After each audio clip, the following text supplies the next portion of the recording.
Hey, what's up, everybody? It has been a while. Welcome back to another episode of Master Random, the podcast. It's been about a month, and since I haven't done any episodes, I just want to bring everybody up to speed of what's going on, why I didn't do any episodes, and sort of my social media activity was m- very minimal, if not none. And it all boils down to things I'm trying to accomplish on the other side of my life, outside of podcasting. As an engineer, I took my professional engineer's exam on October 27th. And for that month, well, 3 months prior, I was studying, but not as focused as I thought I should be. So for the last month and a half, right before I did my last episode, I had made the decision to just pretty much cut everything off, cut everyone off, and just focus on studying, literally dedicating myself to one thing, things that I loved, things that I love, things that I added to my life at the beginning of this year, things that people that I surrounded myself with, everything just went right out the window, into the closet, not right out the window, but into the closet, closed the door, and I focused on one thing. And it was studying for this exam, and I finally took it. And I dedicated myself so much so that when it was over with, I didn't know exactly what to do with myself or how to bring it all back in. It was almost like a weird feeling. But then on the same token, I realized that I had so much things going on in my life, that things accumulated over the years. And now I'm sort of given the opportunity to gradually bring things in my life, that bring things back into my life that maybe mattered more than it should have mattered, or take things out of my life that I made matter that doesn't really matter, right? So that's where I've been. That's what I've been doing, and I'm just excited to get back on the podcast and doing episodes again. That this podcast with Dean was extremely refreshing. Extremely refreshing.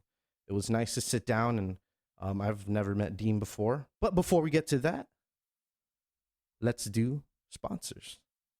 This episode is brought to you by Dimension Systems. They've been around since 1987 and providing Guam with premier computer and IT consultations, creating solutions with technology. Whether you have a new business or an older business, if you're trying to streamline your business and increase the productivity to literally watch it grow before your eyes, guess what? They can provide that service for you. They've been committed to offering the best IT solutions, and they are consistently focused on you, the customer, your needs. So go check them out, because I've honestly only scratched the surface of the services that Dimension Systems can provide for you. If you're looking for more information, go visit. What's wrong with my speaking today? Go visit dimensionsystems.com or check out their Guam office at the DFS Plaza in Tamuning. That is right after the old Greyhound Park, right across the elementary school, and the strip right before you get to San Vitores Road Loop, San Vitores Loop, to go down towards Tumon. It's there. Check it out. If you're trying to upgrade your business, boom, dimensionsystems.com. This episode is also brought to you by Mosa's Joint. It's located in the heart of Hagatna City. It was the first place I went after I took my exam. And I spent quite a dime there, but worth every penny. I got 3 appetizers that I shared with the table, that the group that had joined me for my mini celebration. A few of my friends, and we got some beers, got some shots in us, and we had a grand old time. The whole time we were there, it was people we knew. It's it's almost like a familiar face. That's the only way I can describe Mosa's joint. It just feels, everything about it just feels familiar, and you feel at home when you're there. Just the vibe is so strong, and you can feel that Guam Island vibe, and people just want to hang out there. Down to the music, the wait staff, the food, and the company. Right. So go check out Mosa's joint. They got daily specials. You can check them out from 11 a.m. to 9 p.m. every day until 10 p.m. on Fridays and Saturdays. And yeah, and this episode is also brought to you by Stroll Guam. Go and download the Stroll Guam app today. They're both available in the Apple App Store and the Google Play Store. And when you do, just open up your phone, and you will be provided with the most convenient, affordable, and safest way to get around the island. Safest. Someone driving for you, no matter what you're doing throughout the day. Maybe you're day drinking. Maybe you're really tired and you don't feel like driving from Jigo to PD. Stroll Guam, available for you. Take it to the airport. Take it back from the airport. And if you're planning on using it and you've never used it before, you get a discount code of $10 off your next ride by using Random 2018. Nope, Random 18. That's what it is. RANDOM 18, and get $10 off your next ride. And go visit strollguam.com for more information. Now, before I got ahead of myself, I started talking about Dean. My next guest on the show is Dean Blas. Never met him before. I followed him for a long time on social media, and his art was so impressive to me. I've always thought it was so unique the way he presents it in on the medium he does. And yeah, I've always wanted a piece to put up on my lovely wall of pieces that I've got in different places. And it was awesome to have him in the studio to talk about life, talk about him, talk about art, just a little bit of everything.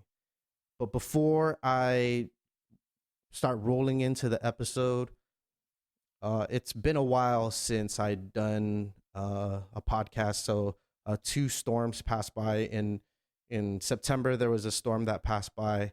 But this latest one here in October, Typhoon U2, completely devastated the CNMI, both Saipan and Tinian. Tinian got most of the damage inflicted on them. So it is awesome that social media allows us to get together as a people of this place. No matter who you are, what background you come from, the fact that you come from this place, it's special, because when something happens here, no matter where people are in the world, they're willing to lend a helping hand. And there are all kinds of benefits and reliefs that you can donate to help support our brothers and sisters in the CNMI through their trying time of need. They don't have running water, power, and power, water, and gosh, I'm missing something here. Their infrastructure is just completely devastated. I believe GPA is out in Saipan right now fixing up all their poles that were damaged, their power poles that were damaged during the storm. So if you're looking for a way to donate, there are ways. I was just at a restaurant, and you can donate your change, your change to the donation box as you're paying for your food at, I'm pretty sure, a lot of restaurants here in Guam.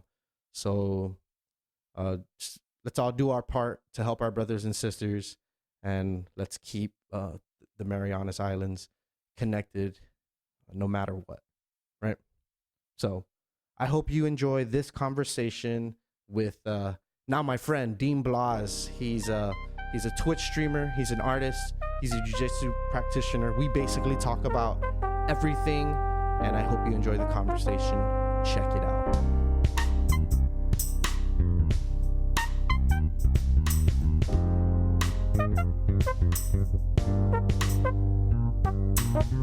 Dean Blas, welcome to the podcast, bro. Yes, man. Yes, I feel like it's been a long time. Like, this has been a long time coming. Mm-hmm. I've only known you over social media. Yeah. And it's so weird the way Guam works that way right now. Like, it's not, we live in a time where it's not odd to only know someone in that social media realm. And maybe like when you see them out, you're like, oh yeah, cool. Yeah. But I'm glad we can finally like make this happen and sit down. One thing that I've always known you for was your art. Mm-hmm. As I feel like it's nothing we've ever seen, at least here. It's very unique. Mm-hmm. That it feels like fuck, I don't even know how to describe it, honestly. Yeah. How would you describe your art?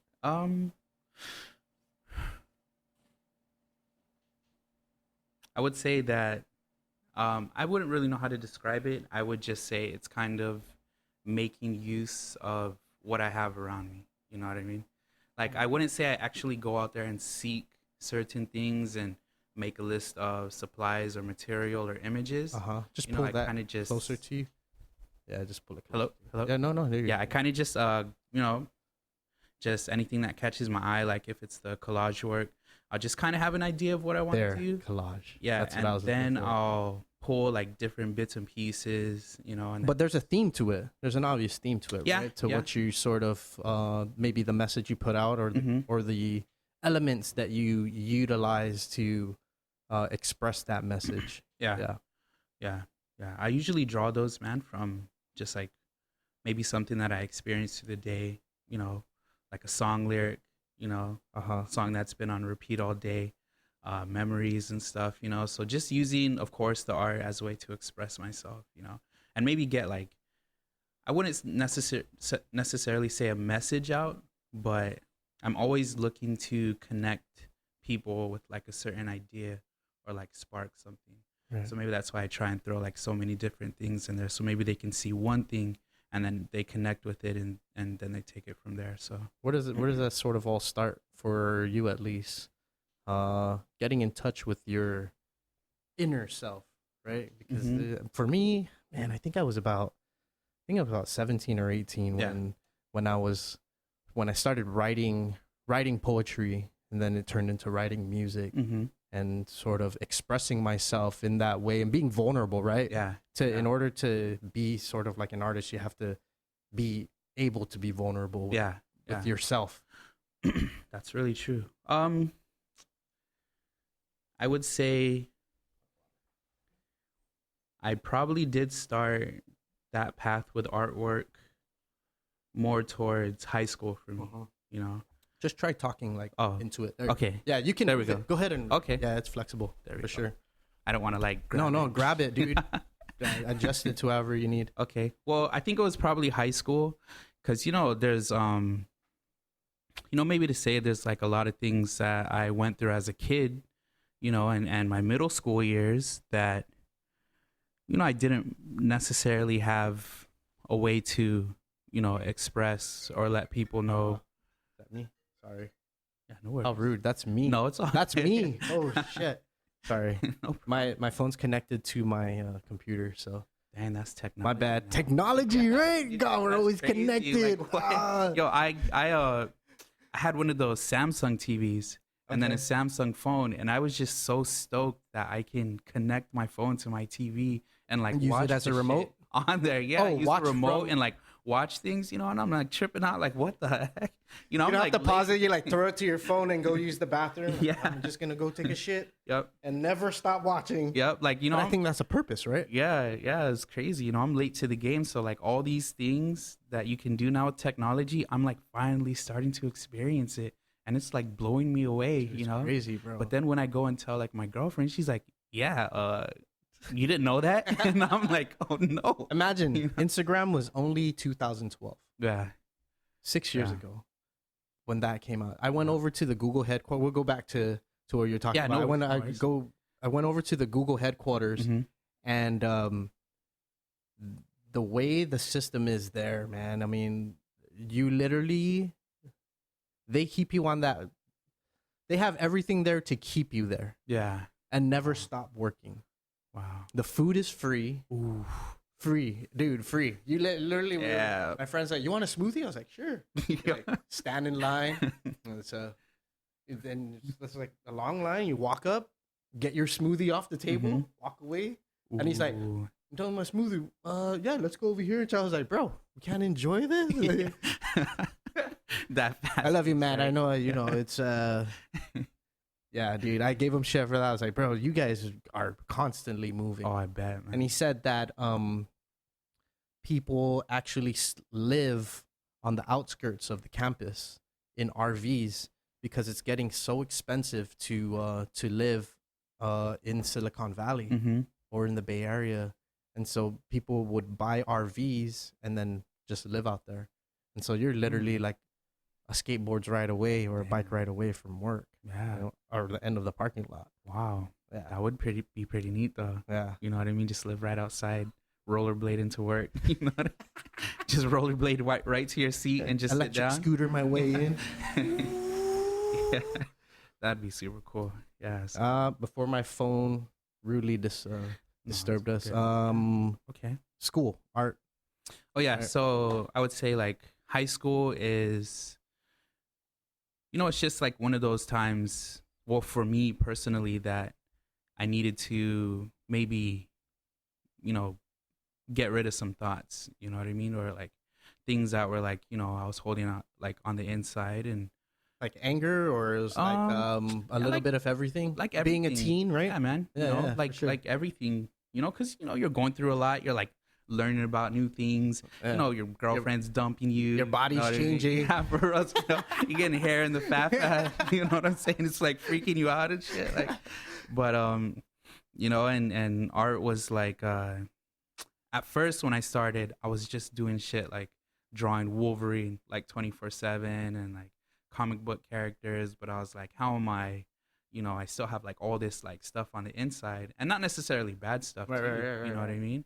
But that's when I started to, you know, maybe get a little more creative with the things that I was. Was it like a self nurturing, or did someone help nurture, you know, what they saw potential in you? Yeah. In any way? I would say a little bit of both, you know, because I had a lot of friends that were artists and they taught me a lot of things. And then the high school that I went to, man, I was taking like 3 art classes towards the end. And all of my art teachers were like the best people ever, you know, even just outside of art and teaching you, you know, they would talk with you, help you with a lot of things. Right. You know, it's like one of those things, like if I wasn't feeling well, they would let me kind of like hang out in their classroom, you know, just write me like a little excuse slip, you know. So I would say that the influence from them was a big part of it.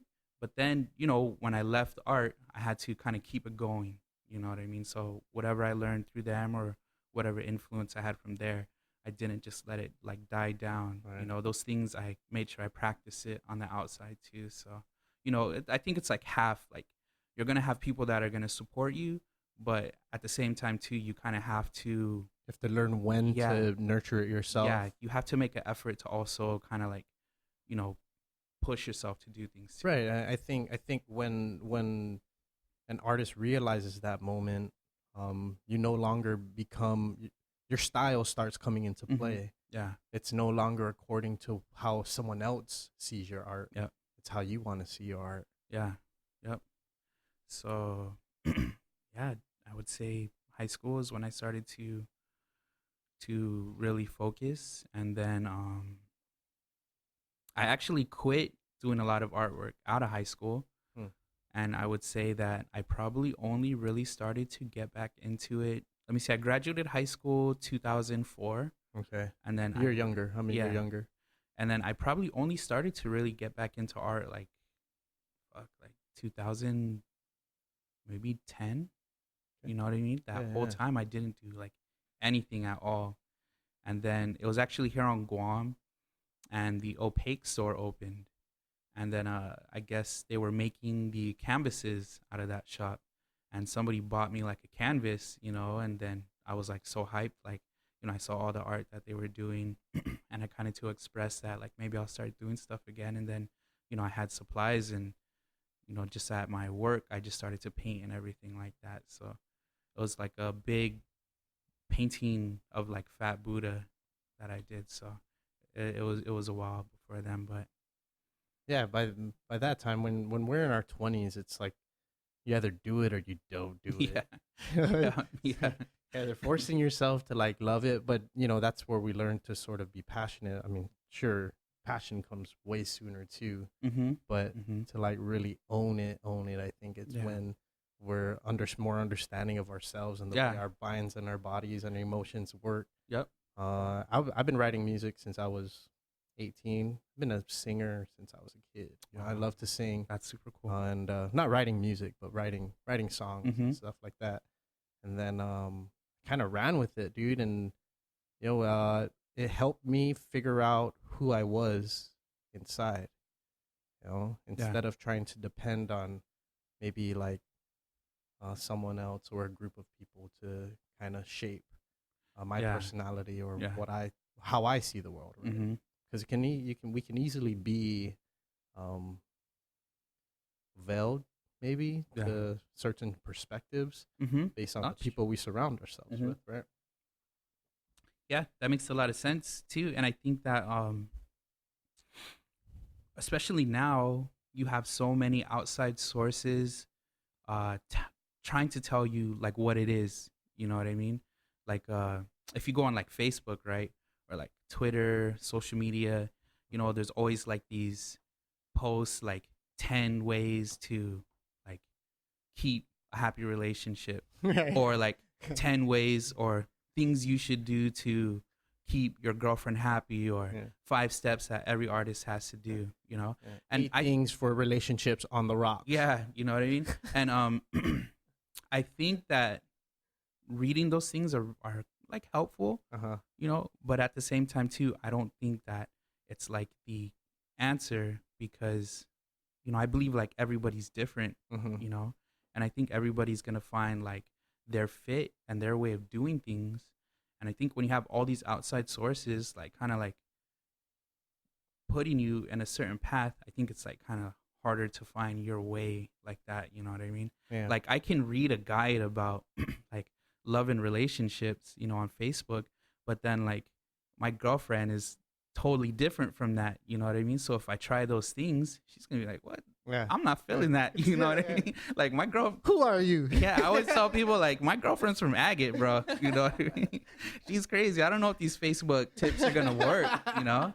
And I've been with her for a bit. So maybe, you know, maybe I'm doing okay. Maybe it's okay for me to be confident in what I've been doing so far, you know, instead of having somebody saying like, no, you should do it like this. Yeah. Yeah. And things like that sort of causes people to second guess themselves. Yeah. Right. They do. It's like, oh man, do I really need to do this? And it's somebody said it. Gosh, it's a quote. See if you can find that quote, Matt. Someone said social media was intended to empower each other, but we ended up comparing ourselves to each other. I think it was Bill Murray that said that, if I'm not mistaken. That's super true, man. You know, and super true. Every day you're looking at people who are, oh my God, they're sexy. Yeah. Know? They're nice. Yeah. That's a cool car. Yeah. You know, look at I want to be in a private plane. Yeah. You know? Yeah. Me, I get excited for business class. I'm like, business class. Yeah. And it's not even like business class. It's like extended legroom business class. Yeah, for us. That's what I'm saying. I'm just happy to be on a plane, man. You know? I'm just happy to pay a ticket, you know? Shit, I'm just happy to make money. It's very true, man. Imagine the people who came here, right, to Guam, back in the ancient days, rode their canoes, and they're like, everyone wanted to stay, but they're like, oh shit, I want to get out of here. And then the Spanish showed up. They're like, can I go with you? Yeah. And, you know, it's like, this is just the way it is. And it took much longer for you to get to another place than it is now. Like literally 8 hours you're in Hawaii. Yep. 3 hours you're in Japan, which before was probably like a few months on a boat. Yeah. Waiting for the wind, hopefully you don't get into a typhoon in the process. That's true. Because I would say that's actually, everybody's like, man, Dean, how come you haven't like traveled or like competed off island? And I'm just like, I don't want to admit that like I'm scared of flying, you know what I mean? Really? That's like one of my fears, man. Oh my like goodness. I'll do it. You're missing out. But like when I fly, I'm like sitting up like straight, you know what I mean? I have like, a friend who cannot sit down. Yeah. During airplane flights, he'll stand up for the whole entire, from the moment the seatbelt sign goes ding, he's like click. He'll walk up and he'll walk next to the door and he'll just chill. Yeah. And one time I saw him on flight, I was like, bro, this is my second time coming to the bathroom and you're still here. Bro, I can't sit down, bro. Yeah, because this ain't my share, bro. Yeah. I get it. Okay, I get it. Forgot I have a friend. Yeah, that too. And then it's like, what was it? It was a old episode of The Twilight Zone. And then like the dude's like riding in a plane, you know what I mean? And it's like, I think they're like going through a storm. And then he looks out and there's like something on the wing of the plane and it's like beating the shit out of the wing. And I was so young at the time. But it just fucking scared me, dude. And I had like nightmares, you know. So like the first trip, I remember actually coming back to Guam. You know, I was like a little kid trying to plead with my mom, like, "Oh, can I just stay with like auntie so and so?" Where were you staying prior? I was living in Washington State. Okay. Yeah, I was there until about until I was like, I think like maybe 11 years old. Okay. You were born and raised out there? I was born here. Born here. And then we moved out to Washington State. I think when I was like 2 years old, maybe 2. Yeah. And then I'm opposite. I was born in Tennessee, and then I moved here when I was 2. Oh, nice. Yeah, my dad was in the Army. Yeah. Right. Yeah, so I did a little bit of living in Washington State, and it's a super cool place, man. And I think that's probably one of the places that really, like, kind of fed my creative side, too. I can imagine.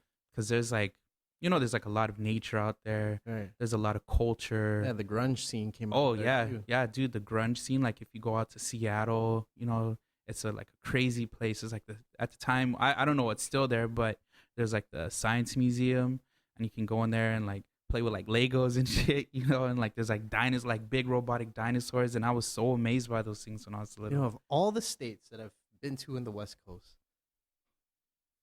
those Oregon and Washington are the only ones I've never been to. Really? Yeah. What? Yeah. You have to go, man. You have to go. I always I mean, the only thing I've known about Washington was the Seattle Mariners. Ken Griffey Jr. Oh, yeah. Johnson, Jim Thome, those days. Yep. The Supersonics. Yeah. Yeah, and the Supersonic. Yeah. And then the what do I call it? The monster trucks. Monster trucks. Yeah, they had like monster trucks. That's where it came out of? I don't know if it came out there, but it was like a big thing out there. Okay. So I was like, those are one of the things that I was into. Monster trucks were big in Arizona. Dude, I love monster trucks, bro. Yeah. Like the Gravedigger truck. Yeah. I was like, man, I like, had the T-shirts, like the little like cars, the remote control cars. Like, I love. But going to a monster truck rally, isn't something that you can just simply explain to somebody, right? And for them to understand. It's almost like watching NASCAR. It's like, the fuck you go watch NASCAR for? Yeah. But NASCAR, it's all about the experience, feeling the engines as they're passing. Roar through that's what I've been told. It's like roaring through your body, right? Yeah. Those are crazy. So yeah, Washington State's a cool place, man. I think everybody should at least make a trip out of it at least once. You know? So you moved back to Guam. You moved to Guam when you were 11. Yeah, we moved back here for I think it was about a year and a half, and I went to school. I did middle school. I went to Antillon, and then I think that's when Typhoon Paka hit. And so we were out of school for a little bit, and then we ended up a little bit. Yeah, or like a lot of bit. months. Yeah, dude. 4 months. Yep. I was just thinking, because with the typhoon that just hit, Saipan, shout out to them, man. But I was just thinking, like, as like a little kid, having like no power, utilities gone, and I would probably say it wasn't really that hard on me as a kid, because we didn't have, the things that kids have nowadays.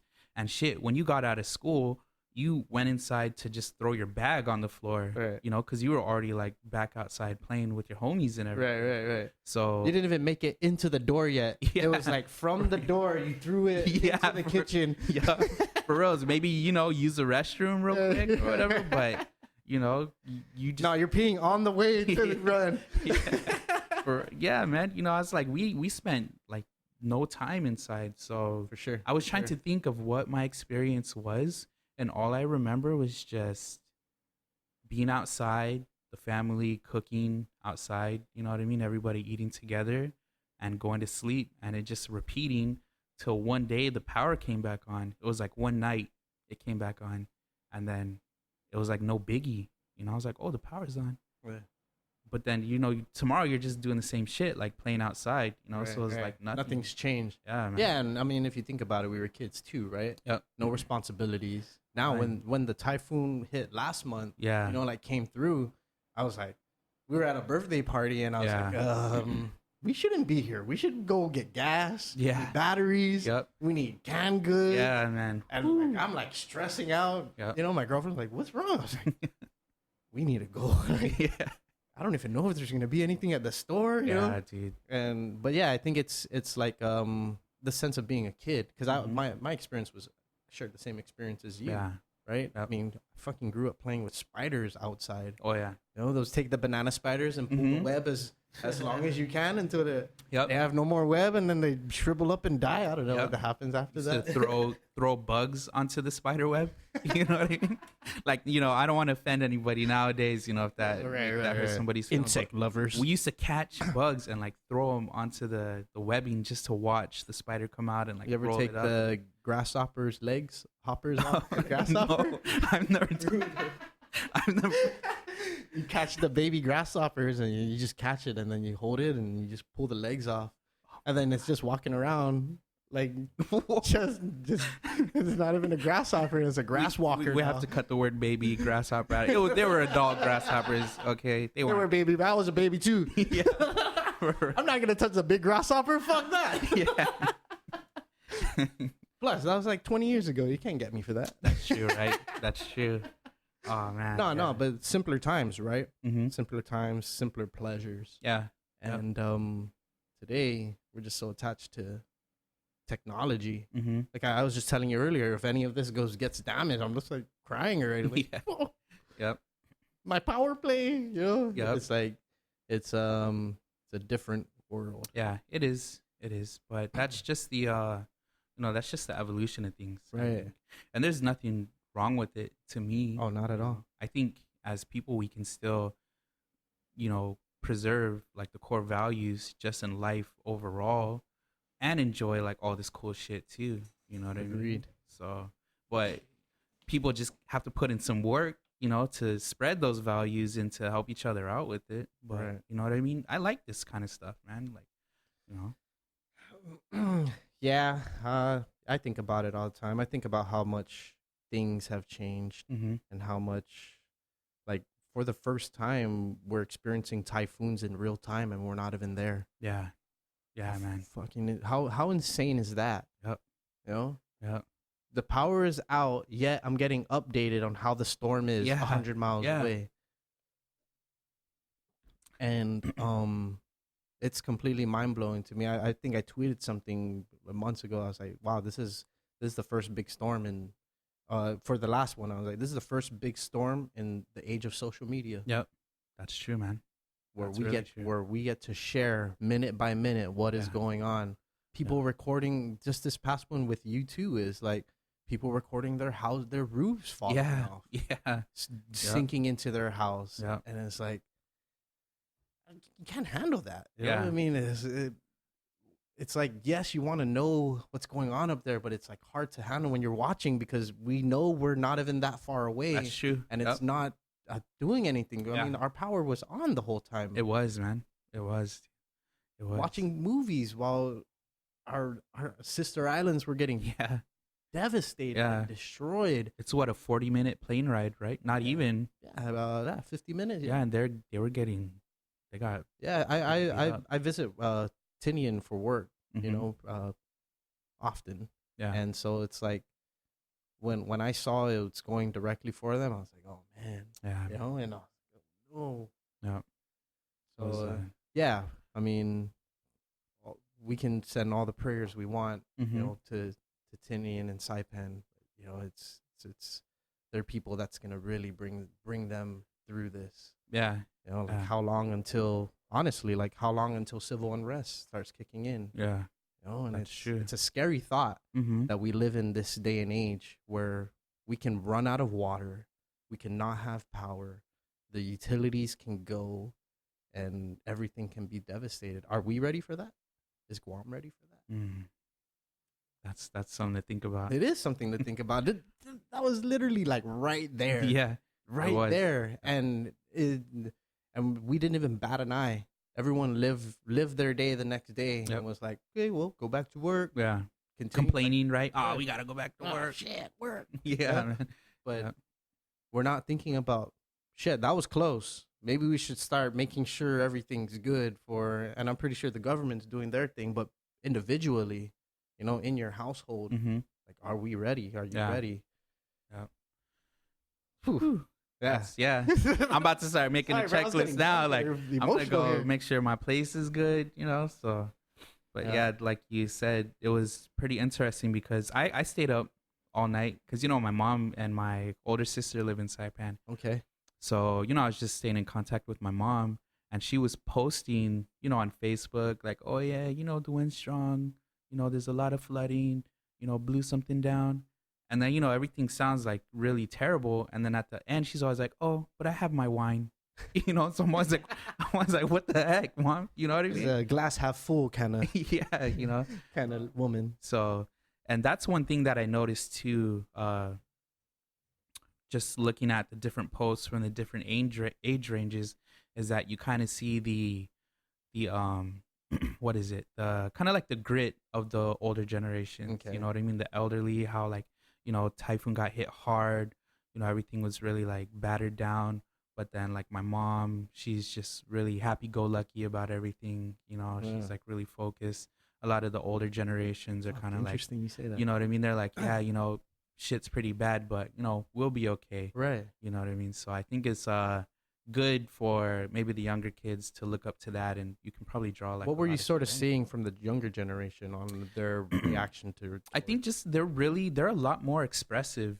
You know what I mean? I don't want to use the word sensitive, you know, because I think sometimes that just carries a negative vibe. Right. But they just express themselves a lot better, you know, and a lot of them, you know, like unafraid to be vulnerable. Yeah, unafraid to like say things, you know, and you know, a lot of them post like, oh man, you know, shit really sucks, you know, this is like hard, what are we gonna do, you know? And to me, that doesn't show like any sign of like weakness.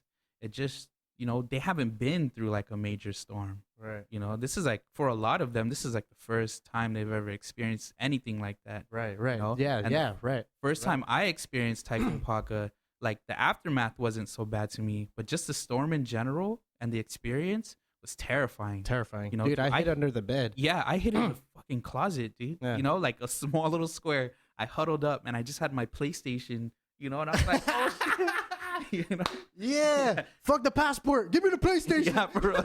Because, man, my mom just got me a PlayStation. I had Final Fantasy VII. Yeah, you know what I mean? I love it. Star Gladiator. And I was like, you know what? Fuck that. You know, this thing's staying with me forever. So I put it in my backpack. And then, like, you know, shit was going down. Windows were breaking.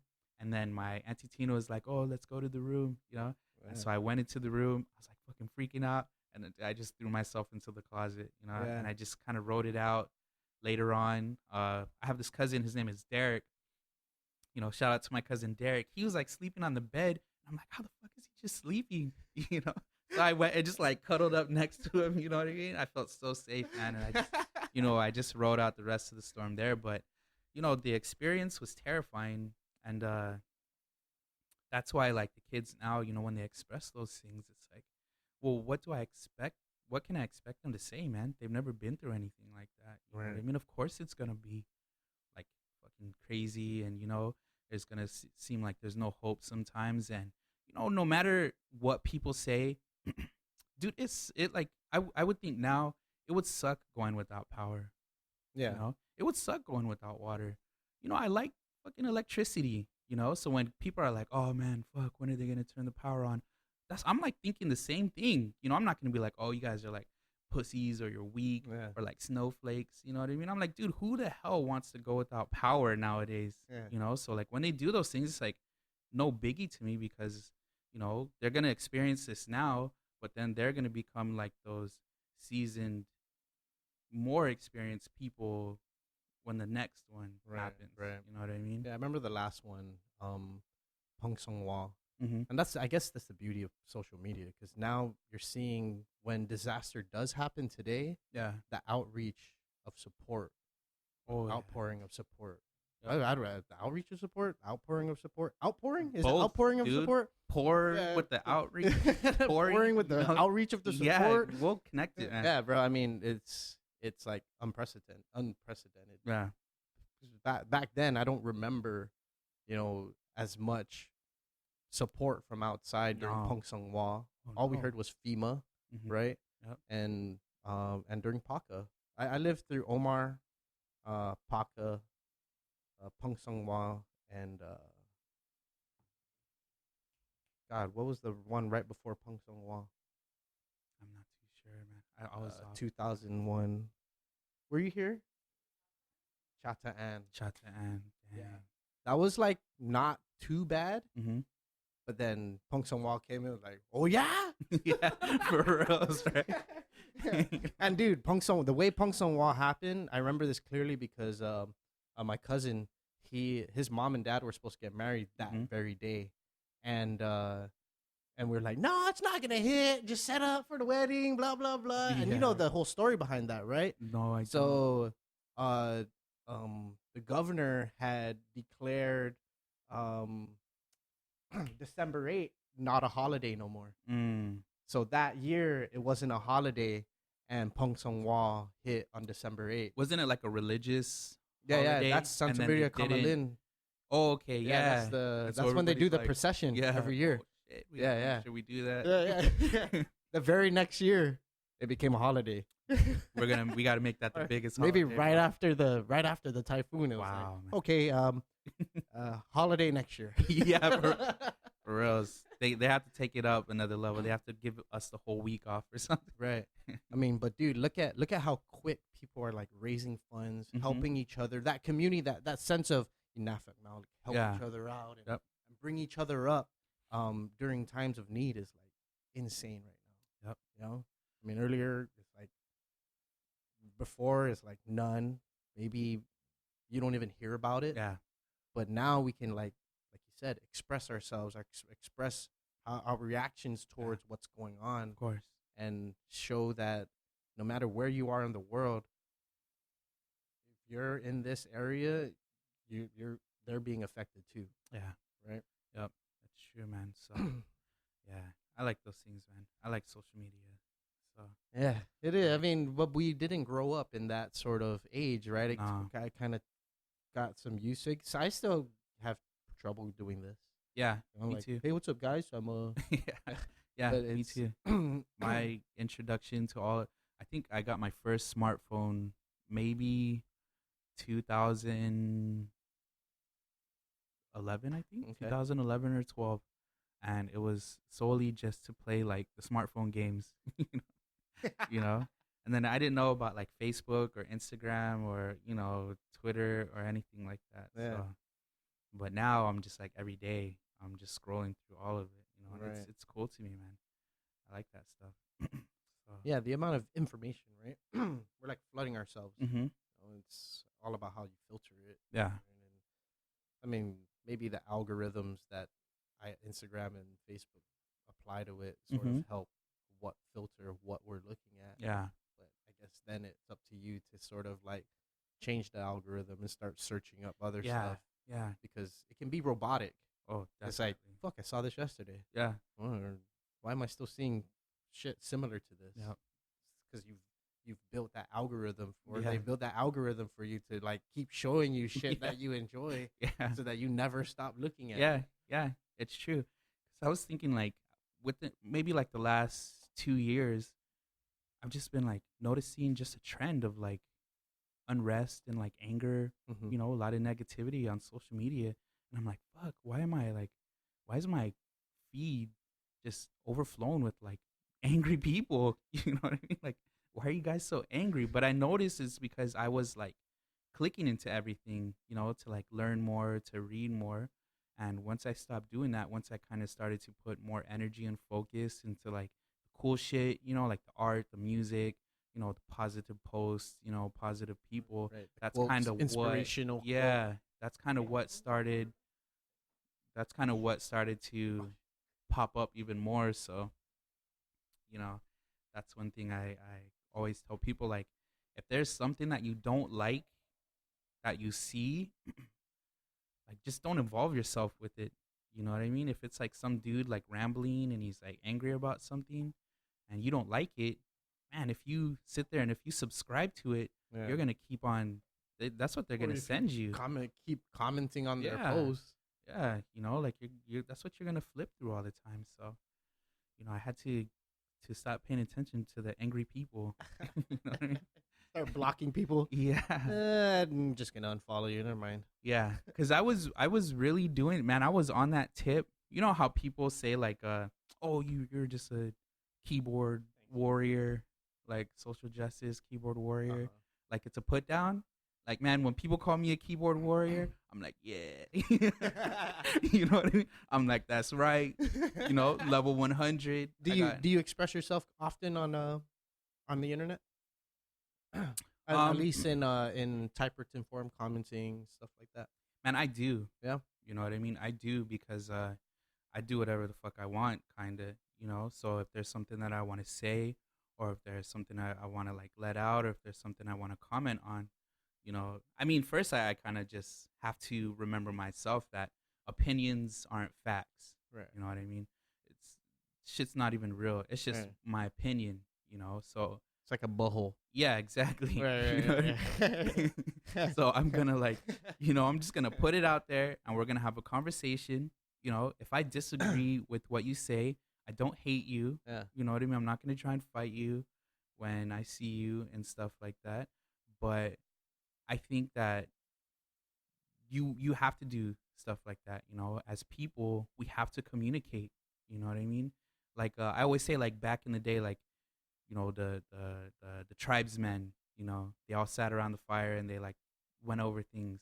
They didn't all just agree with everything. Mhm. I'm pretty sure they disagreed. People had different opinions. Yeah. You ever watch Planet of the Apes? Yeah, exactly. Perfect you know? example. So Primates yeah, so you not have agreeing with each other. yeah, we have to disagree. We have to talk. We have to argue with each other. We have to debate because that's the only way we're ever going to really understand each other.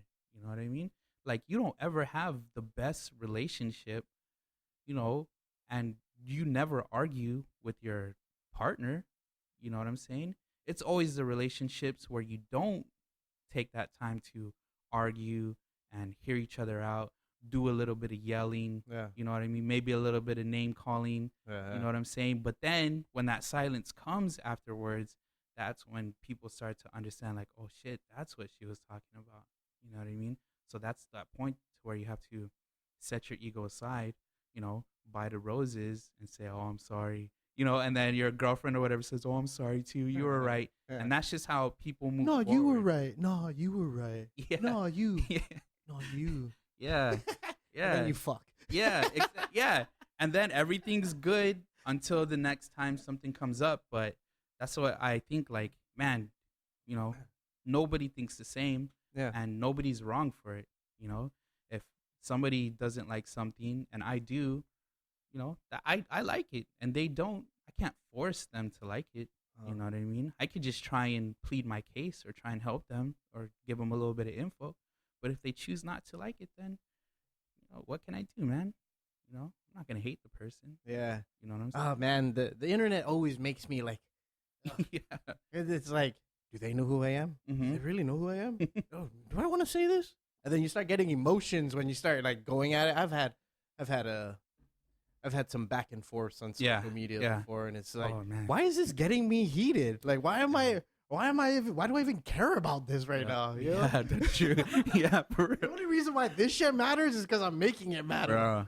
Yep, that's true, man. I've had a couple of those cases. I mean, I've said some things on like Twitter that got people like really upset, you know, and they like came at me with like the pitchforks and fires and stuff, ready to burn the castle down. But like I said, it's sometimes there's just misunderstandings. Yeah, at the end of the day, dude, it's what you think. If you don't agree with me, then that's fine. I'm not asking you. I'm not trying to create a cult or a following. Mm-hmm. Maybe a following in some sort of aspect, right? In this sort of social media realm, right? But like to create something where people are like believing everything I say, like, no, this is the word, and this is how it is, and this is how you're gonna see it, and we're all gonna drink this fruit punch together and die. Yeah, that's it, and like that's one thing that I've been thinking a lot about lately, even just locally, you know what I mean, on Guam, because there's a lot of stuff going on the island right now. Yeah.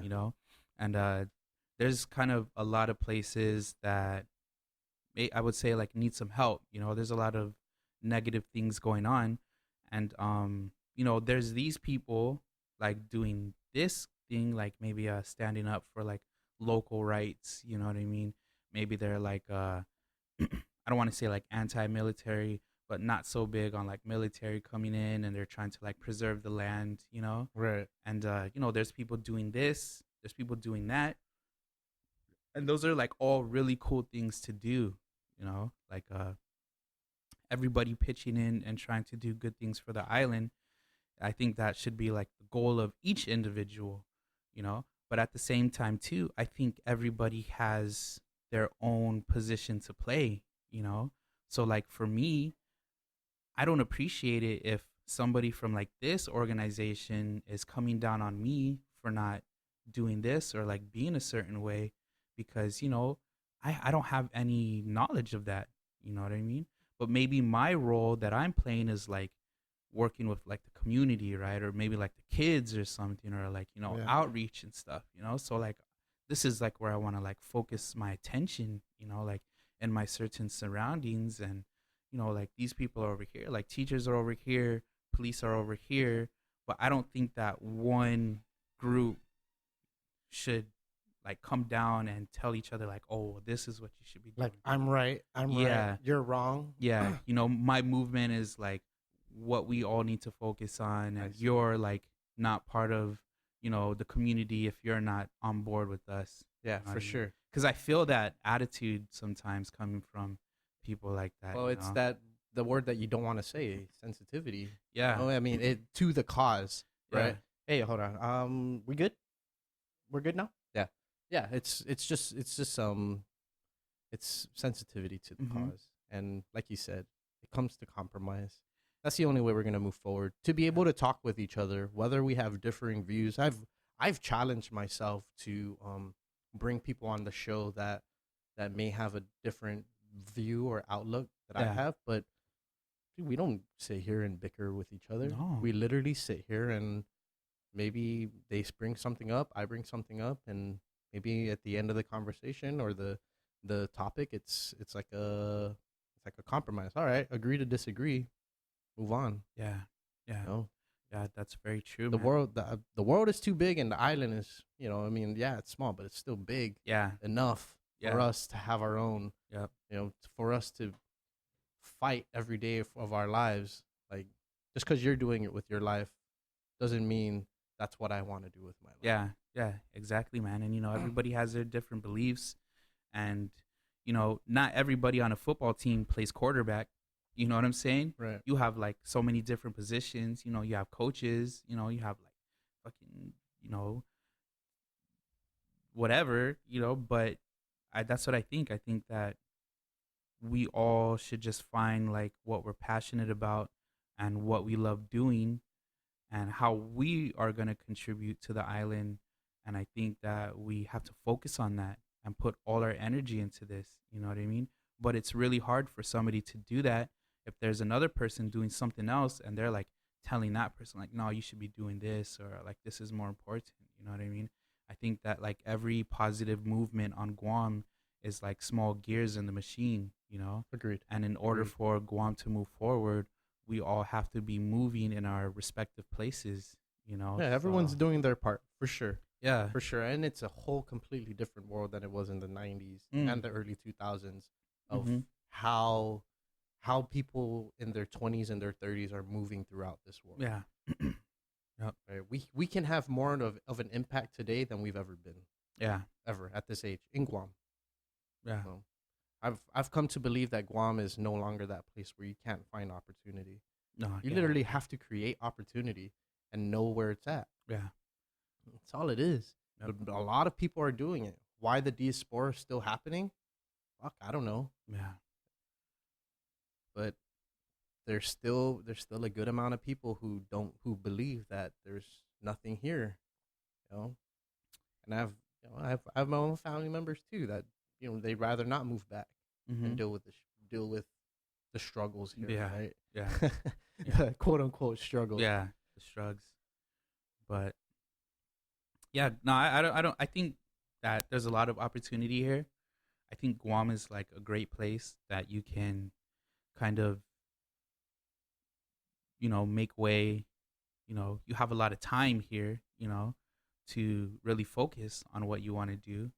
That's one of the big reasons why I moved back to Guam, out of high school, was because it was a perfect opportunity for me to kind of just like get focused and, you know, work on the vision more. And, that's why I came here. But, there's a lot of opportunity here, man, and it just takes work.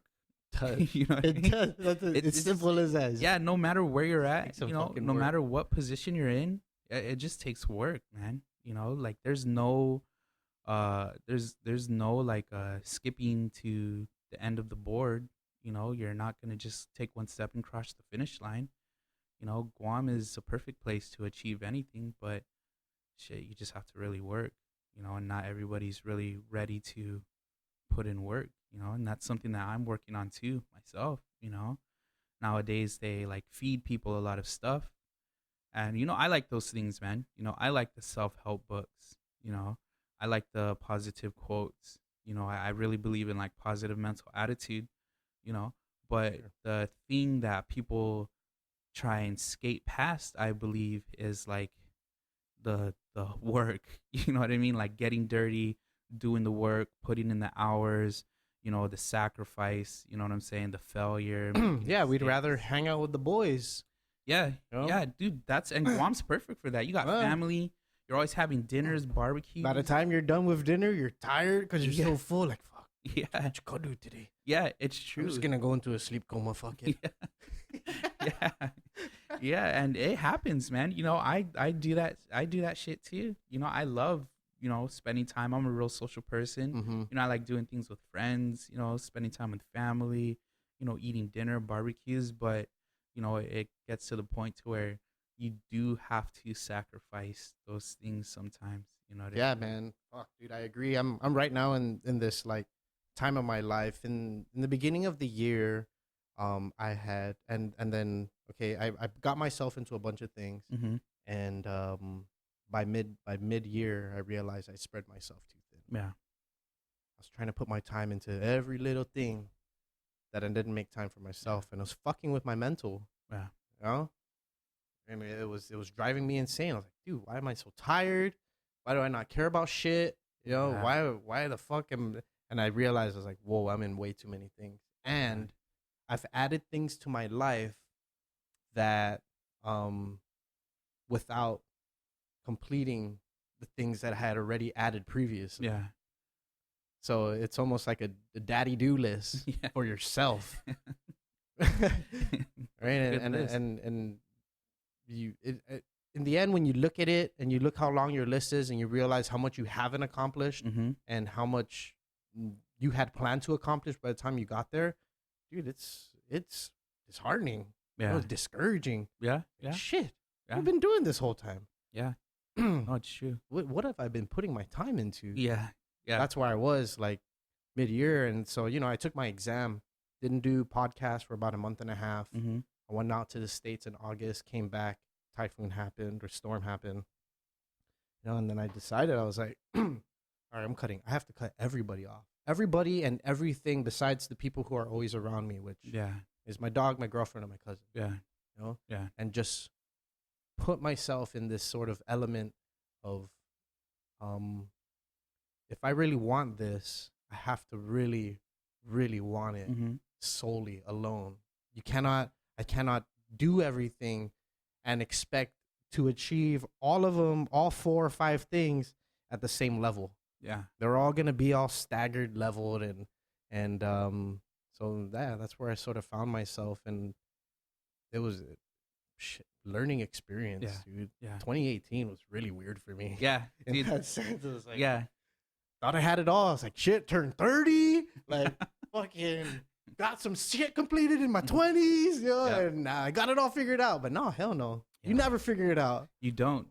And, the path is different, right? Because even I was like that. Like, I would have to admit that just this year, I've really made progress, and I thought I was doing good. You know what I mean? Like, looking back on it, at the progress that I made this year, what I did in the past, I'm kind of like, damn, I wasted a lot of time. You know what I mean? I wasted a lot of time. I did like a lot of things, and I really, for a while there, I was really down on myself, like, man, where would I be if I didn't do this, or where would I be? Right. But then, I just had to remember that everything that I've done in the past has led me to this point, and maybe, I didn't realize it at the time, and I'm only starting to realize it now. But, all of those things are stepping stones, and I think that everything happens for a reason. So now, I'm at a good place in life. I really have like a clear vision of the things that I want to do, the places that I want to go and the people that I want to like do it with, you know what I mean? But I would never have reached that point if I didn't, waste all that time in the past or made those mistakes. Well, we don't realize it's wasting time until we've reached a certain pinnacle, right? Yeah. A turning point, decision point.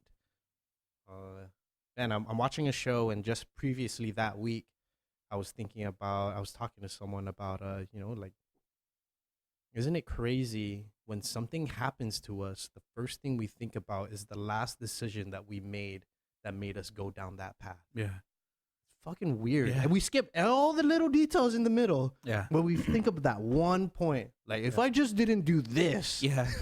Yeah. Yeah. No, it's true. And I always hear that, man. I learned a lot from, I have a good friend. He's like a brother to me. His name is June Sun. Okay. And he, he's like one of those guys that I can talk to about those things, about like life, maybe like different philosophies, mindsets and stuff. And that's one thing he told me. He's like, you'll never be able to connect the dots going forward. You know what I mean? But as you like move on, as you progress in life, then you can stop where you're at and look back and be like, okay, this is why that happened. You know what I mean? To like bring me to this point. Whether that thing was like good or bad, had a positive or negative effect, it's a lot easier to look back and kind of connect the dots. You know what I mean? But he's saying it's like almost impossible to try and connect the dots going forward. Right. Determine where you're next. Like, if I make this decision, what's the next 2 years going to be? Yeah. And we can, I say we can have goals, like I write goals down every single day. Nice. Okay. I write like down goals like, okay, I'm going to do my dishes today. Like small stuff like dishes, go home, laundry. Small senses of accomplishment. Yeah. Yeah. Like train, you know what I mean? Okay. And have like the goals for the end of the week and stuff like that. But, maybe sometimes things don't work out, exactly like how I wrote it down. Yeah. But it would lead to another thing. And then, that's how I can look back and say like, okay, this is. How often do you reflect or meditate? I always ask. I know you. I can tell you're a deep thinker, man. And it's like I always tend to ask people who I kind of get that feeling from if if they do meditate and what they do to meditate. Yeah. Because it's a really important aspect of life, right? Yeah, definitely. Man, I spent a lot of time thinking, you know. I would say that I actually have just started to meditate, like actually like sitting down, in the Breathing. position, breathing, having the mantra and stuff like that. Yeah. Who was I talking to recently? Brogan. Walker. Yeah, yeah. Yeah. Oh yeah. She has a mantra and Yep. yeah, and breathing Yep. exercises. Yeah, man. Yeah. So right now for that meditation, I'm on 2 20-minute periods a day. You know what I mean? Of just nothing but silence. I'll sit down in position and just meditate. But just outside of that, I'm always thinking. You know what I mean? I'm always thinking about things, whether I bring it on for myself or something like makes me, think of something, or, it's influenced by another thing. My head is like often in the clouds. You know what I mean? There's like I'm always getting in trouble by my girlfriend. You know what I mean? Because she's always like, she might think I'm like upset, and I'm like, oh no, I'm just thinking. She's like, well, are you sure? What you think about? Yeah, I'm like, I'm. Don't worry, my girlfriend's the same way. My girlfriend's the same way. Yeah, I'm thinking about you, girl. Yeah, you know? On my mind 24/7. For real. You ain't tired? You're not sleepy yet? Yeah. You've been running my mind. Yeah. So yeah. Yeah, I do a lot of thinking, man. And so that's why, I started to get into things like podcasts, so I can cut that channel sometimes and maybe have some other information coming into my head other than me just trying to figure everything out, Right. So, Yeah, for sure. For sure. I found podcasts to be very, very how do I say this?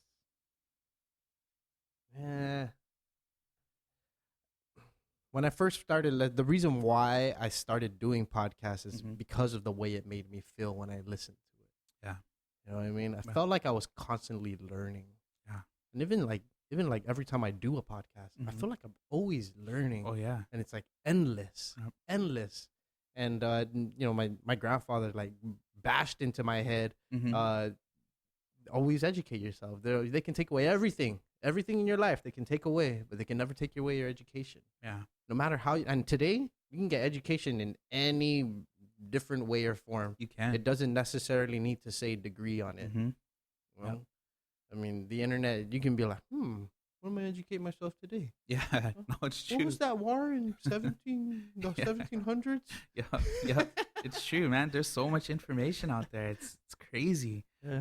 And the thing that I struggled with at first is because I was like, man, how do I know this shit is real? You know what I mean? Like, if I listen to a podcast and they're telling me about like history, I'm like, man, is this real? Or like I'm watching like a tutorial on YouTube on how to do something. I'm like, man, is this, you know what I mean? Is this really how you do it? These guys bullshitting me? Yeah.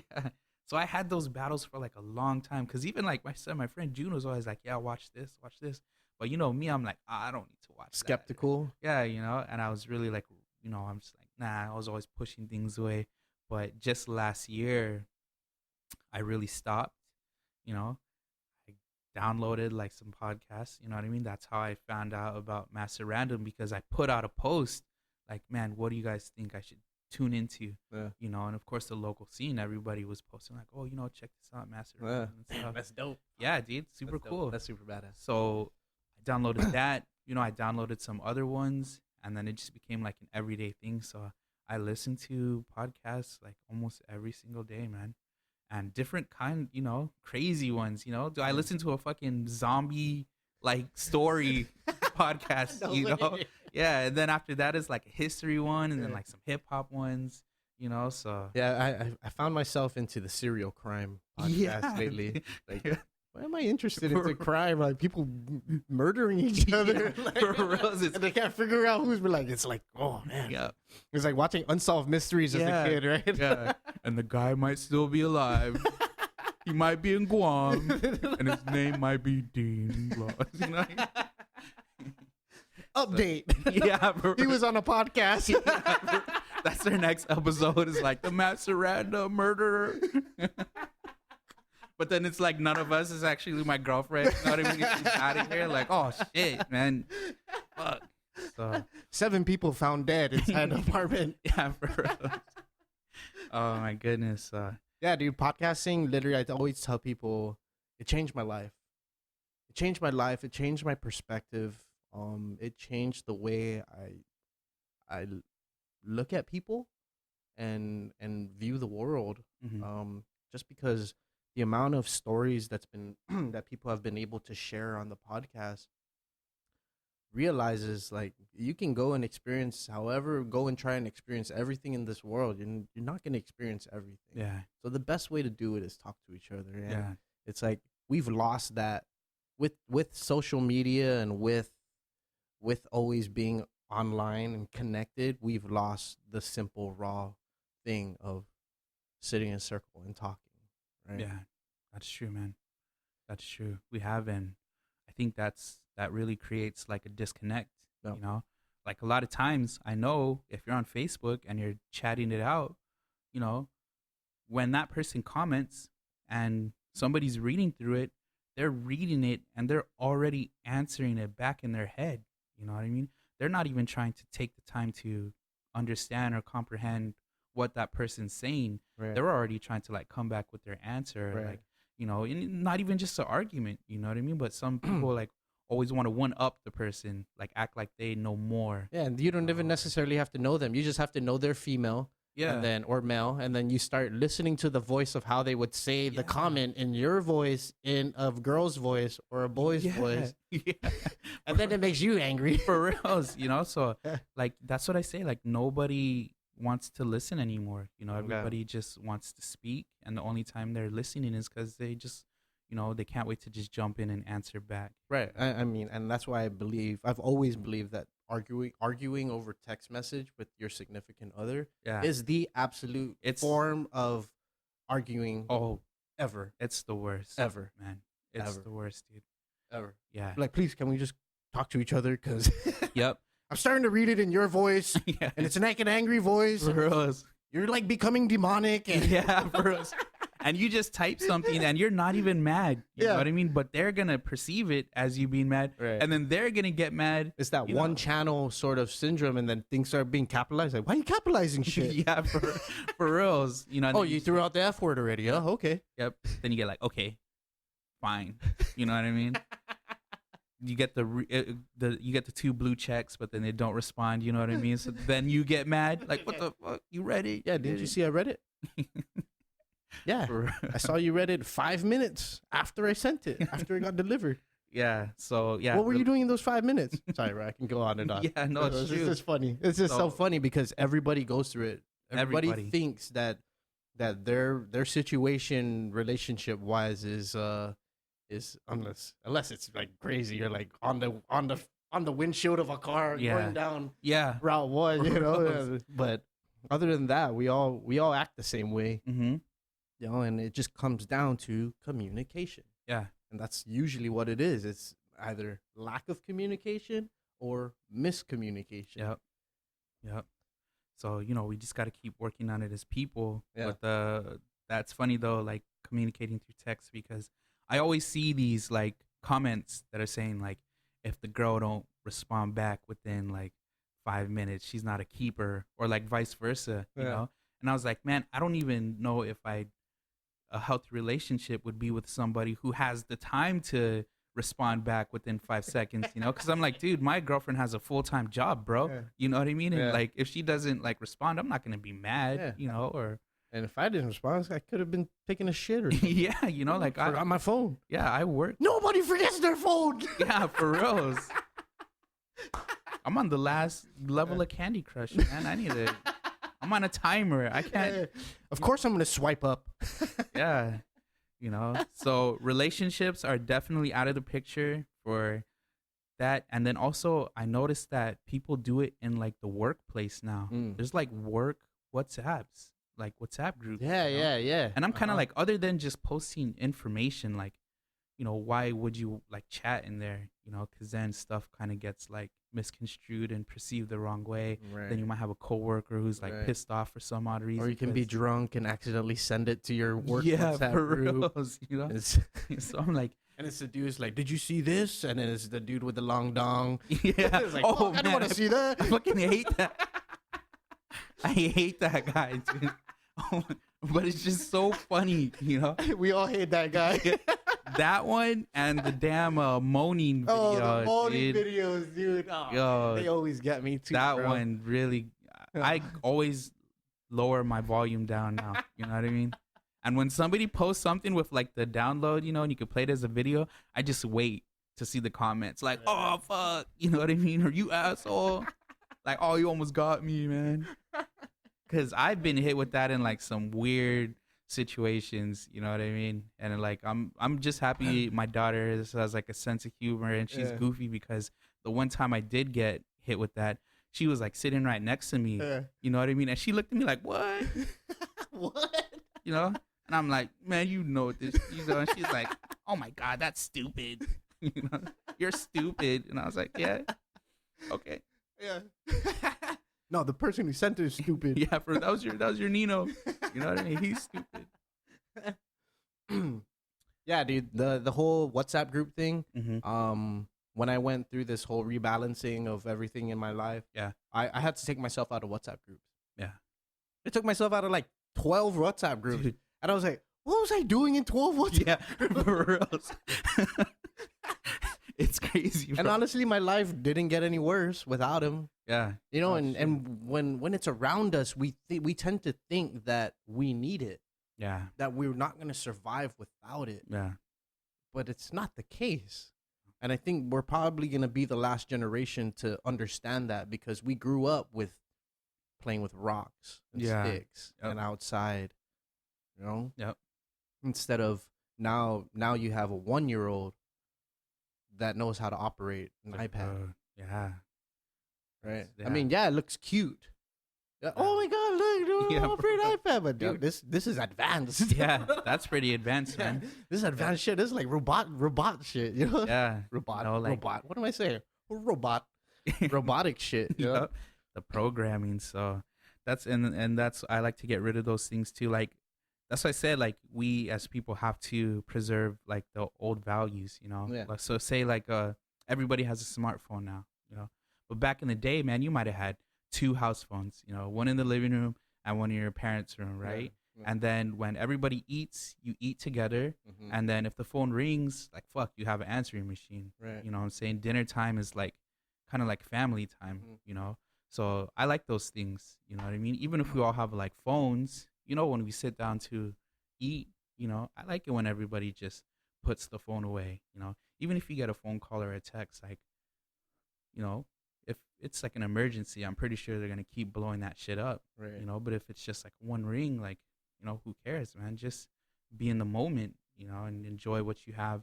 And that's time with each other, right? You know, so that's what I'm saying. Even with the advancements of like technology and like connectivity, it's still all of our responsibility to hold on and share like those good values. You know, agreed, man. Yeah. And you can see it. You can see when you go to the restaurants, the people who are trying to create that balance. Like, everyone's phone in the middle, and first person who picks it up pays the bill. Yeah, you know, you like play games, and after you know, apply games to it now. To create that sort of like how it used to be. Feeling, nostalgic feeling, right? Yeah. And that's why, you know, I see a lot of stuff, and it's not that it's bad, but I just don't prefer to do it. You know, like if my daughter's, you know, they're eating with us, you know, she's not going to be on her phone, you know. She might have like a coloring thing from the restaurant, but, you know, I'll color with her. For sure. You know what I mean? Like, we'll spend that time, we'll bond and connect, but just seeing like, you know, like maybe like a couple out on the date, and then like they're both on their phone, you know, or like families and like kids are on the iPad and like not eating the food. And, you know, I saw one kid on his iPad. All 6 kids have headphones on. Yeah. And like, he was like, he was like, you know, grown, but the mom was like feeding him.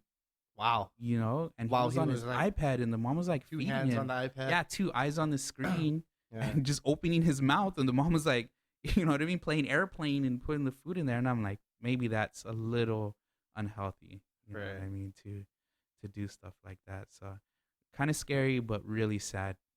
for me to see stuff like that too. Yeah. you know? Yeah, bro.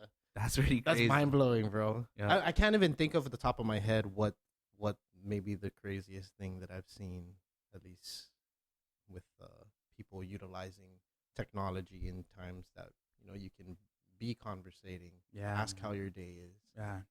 You know? Yeah, because even like Wow. even like back in the day, That's pretty extreme. Yeah. yeah, like back in the day, if I cried for something, I'm not gonna get what I wanted, Yeah. But nowadays, like kids cry, and the parents don't have the patience to deal with it or maybe learn, so they just give them like the screen, the phone or the iPad. It's the shut Yeah, up. it's like the pacifier. Might as well say shut up. Right? Yeah, and it's like the pacifier. Shut up. But like for me, that's like not good for both. Yeah. It's not good for the kid because they're gonna learn and it's gonna become a habit, and then the habits that kids pick up when they're little, man, they're gonna carry on into the future, and they're gonna do that same shit And expect it to be that way. Yeah, Right. Like, wait, this is how we've always been doing it. Yeah, exactly. Like, what's the difference now? Why can't I have my phone with me? Yeah, I've always had it. yeah, it's true, and they're gonna cry, kick and scream, and then those situations are good for parents because like for me as a parent, I have to learn how to deal with those things also. So if like my daughter was like throwing a temper tantrum, I'm gonna have to learn like the patience, you know what I mean, and how to figure things out and find like healthy ways to correct the situation.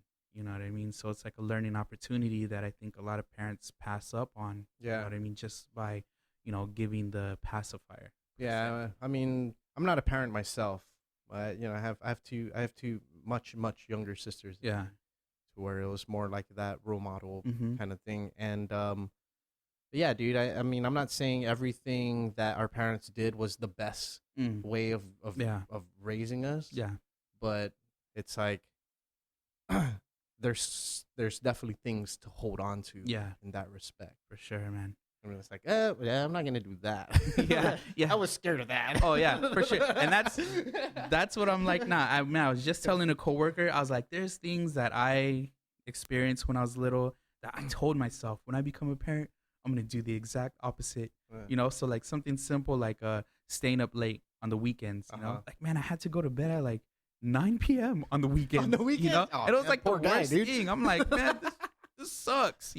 So like now, like Saturday, I just let my daughter stay up, like have fun, do this or like, other things. But Pig out on Oreos. yeah, yeah, and Netflix. yeah. But the foundation, like chores, responsibility, values, things that I learned. Those are the things that I still hold on to, and I try and pass it down. Yeah. You know what I mean? So. Yeah. Did you ever think it would come to that point where you would have to like pass down stuff that you, like learned in that respect? Yeah. And I think, there's a lot of things that I didn't understand when I was little, and in my young adulthood, but as soon as I had a kid and, she started growing, that's kind of when it all, that's when the light bulb came on, So there would have been something that I just totally didn't like, but then a light bulb would come on and I'd be like, okay, that's why my mom was like this, you know what I mean? To prevent this from happening, Right. So I'm just glad that I caught that and I'm able to pass it on now too, Yeah. So.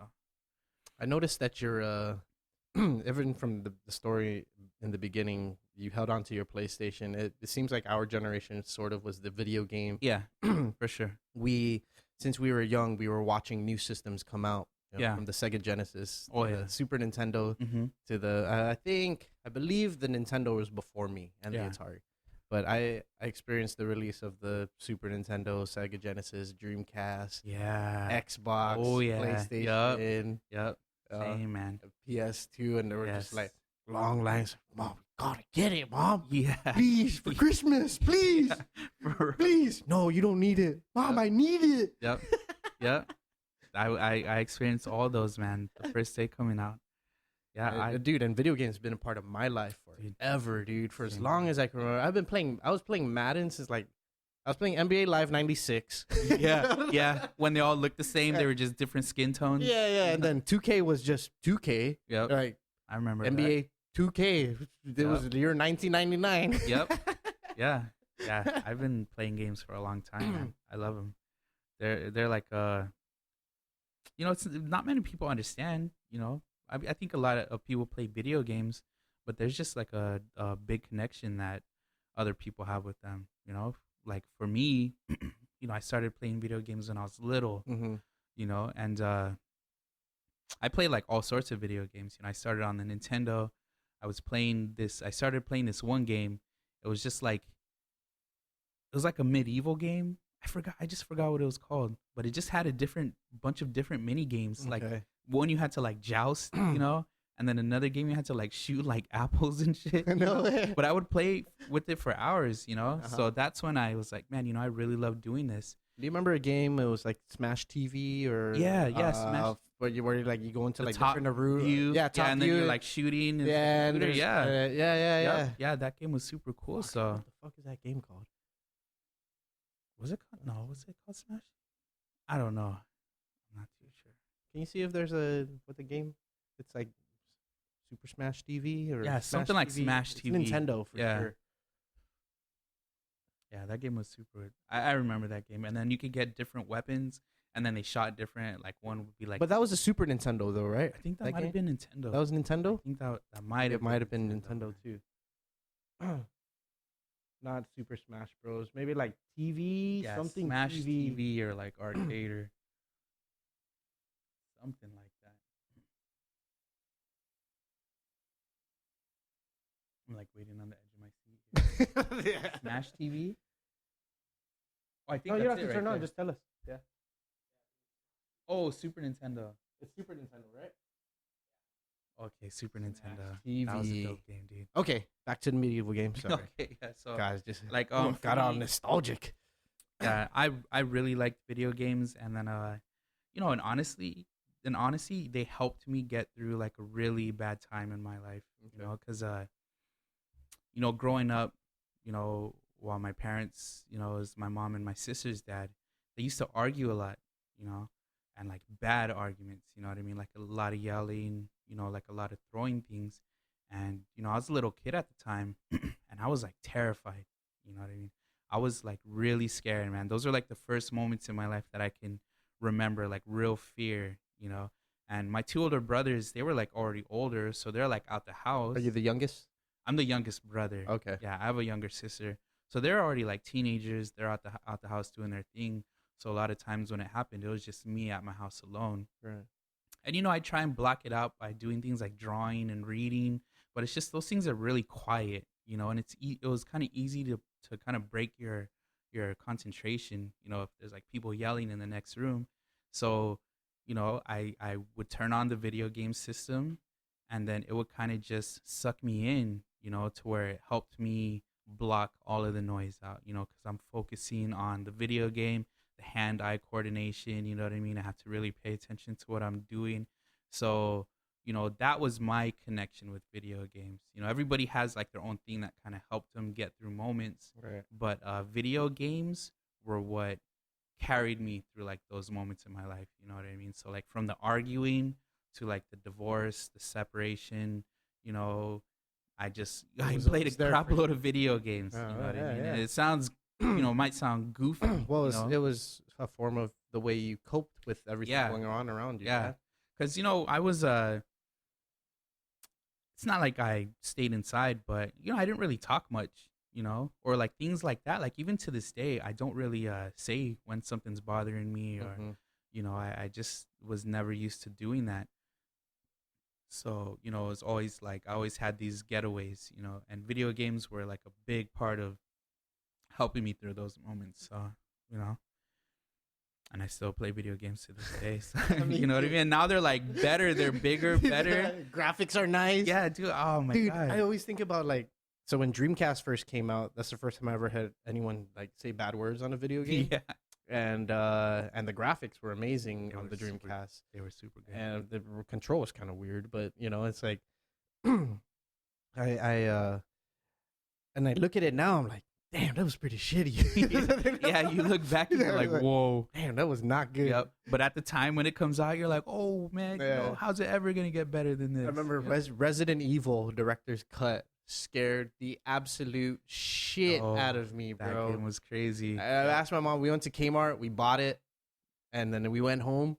And I couldn't even get through the first stage. Yeah. I was like, "What's wrong?" I was like, "I can't play it. It's too late." Yeah, for real. That one part where you're walking down that corridor and then the ravens busted through the window. Yeah. That's the time I like cuss out loud, like, "Oh shit!" You know what I mean? I'm like a little kid, and they're like, "What'd you say?" And I was like, "Oh, I'm gonna go outside and play." You know what I mean? I'm done with this. Yeah, for real. And then just even running around in that game and everything's so quiet, but you hear like your footsteps. Yeah, Like when you walk in the dining room in the foyer, right? It's yeah. like, Yeah, that scared me so much. You know, I was like, man, F this game. I never beat that game. So I Me was like, neither, F dude. this, man. Me neither. I'm not playing this. You know, it's crazy. So, Yeah, scared the bejesus out of me. I would only play it no sound. okay. That was it. Just That no might sound. work, Just, yeah. I was like, "You don't need any sound for that." I was like, "Not this one." Yeah, for real. And you say something like, yeah, I'm not scared. I can play it with no sound. I'm not scared. Yeah, but video games are crazy now. I just started playing Red Dead Redemption 2. Okay. Yeah. And it's like, been a while since the last one, right? yeah, it's been Like, a long time. almost 10 years. Yep. So it's like I was telling my brother last night, like, yo, I don't even feel like this is a video game. You know what I mean? I feel like Really? this shit's like a movie. Like I'm really in there, you know, and like everything's like so detailed from the way the guy moves, you know, how you interact with the environment, the things that you can do. That open world. Yeah, the open world gameplay. And I'm just like, man, you can really get lost in something like this, you know? So it's like, good thing I have like jiu-jitsu, you know what I mean? And like a family and stuff to pull me out because, you know, I'm gonna be in here. Be playing with crumbs on my shirt. Yeah, in here smelling right. You know what I mean? I'm playing this game for hours, dude. Like, I used to be highly addicted to Age of Empires okay, on PC. the strategy game. Yeah, dude. One time I sat there for 11 hours. Wow. I played. I was a sophomore in high Mhm. school, and me and my cousin, we were just deep into it. He was a couple years older than, or he is a couple years older than Yeah. I was, but he is a couple years older than me, and we would. These are the old days, dude. Yeah. We had like DSL, barely DSL, you know, and Wow. he lived in Hawaii, Mhm. and so we would webcam each other on our Logitech single eyeball fucking Yeah. webcam. Yep. And it was like blurry as hell. Could barely see him, you know. Yeah. It's like, all right, it's good. Adjust your lens a little bit, you know, just make it a little bit clearer. You know, Or and, else- and then we just sit there for hours on end, just like, all right, just go get more wood. Yeah. Get more wood and more just resources. and we need more elephants and soldiers. Yeah. Did you upgrade? Did you upgrade? Yeah. No, I need more wood. Yeah. That's why I told you. Rebuild the church. We need the magic. Yeah. Yep.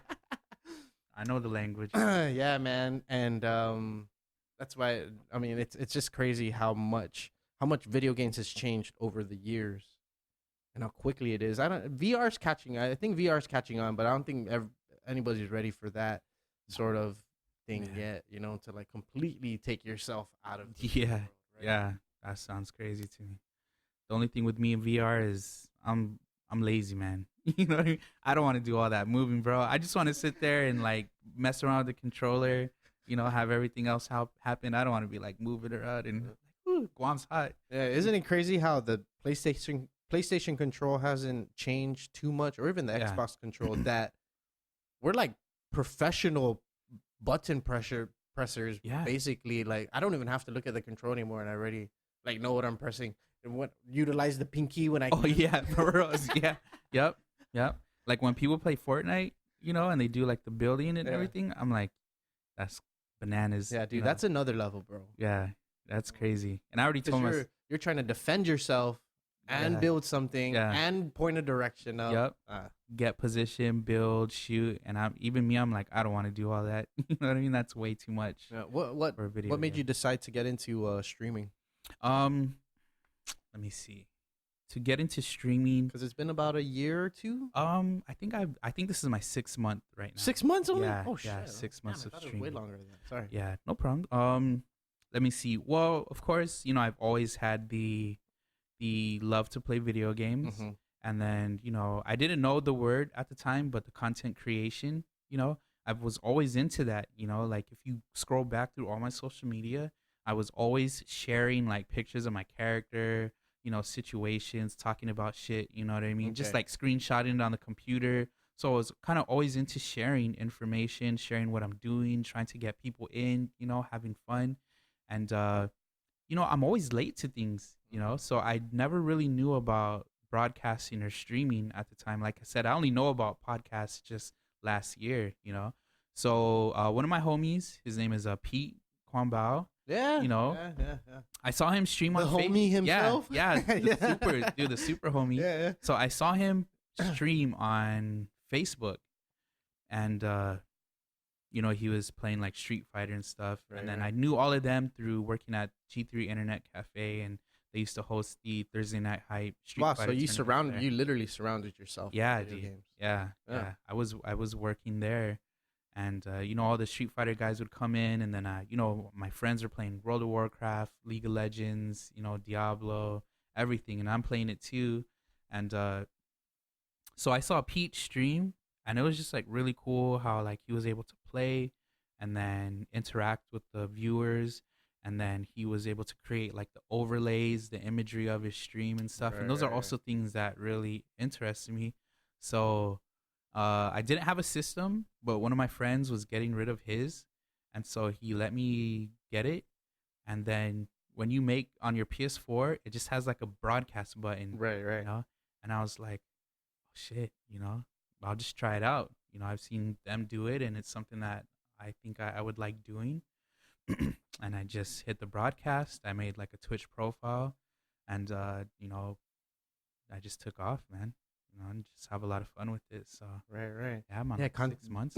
that whole idea of content creation is very interesting. Yeah, it is. I mean, even when I started doing podcasting, I didn't realize what I was doing. Mm-hmm. Like just creating, documenting things, and Yeah. whether we were at the beach or whether we are at a friend's house or Mhm. whatever it was, Yep. it's like, and people find interest in it. Yeah, they do. And it can be someone in the same region or across the fucking world. Yeah. Yeah, it's crazy. Like on the Twitch dashboard, it gives you a breakdown of where people are watching from, so you can see like, Guam, United States, Japan, like Germany, so you're like, whoa. And then people are like sometimes talking to you in like other languages, or somebody might come in and say like, oh, I'm from this place. So I'm like having a chat with him while I'm playing a video game, and he's telling me about like his life where he lives, and then like we link up and stuff like that. So, it's cool, man. It's really fun. It's really fun. I'm having a lot of fun with that. I'm glad. I've always wanted to try it out. Mm-hmm. I don't know.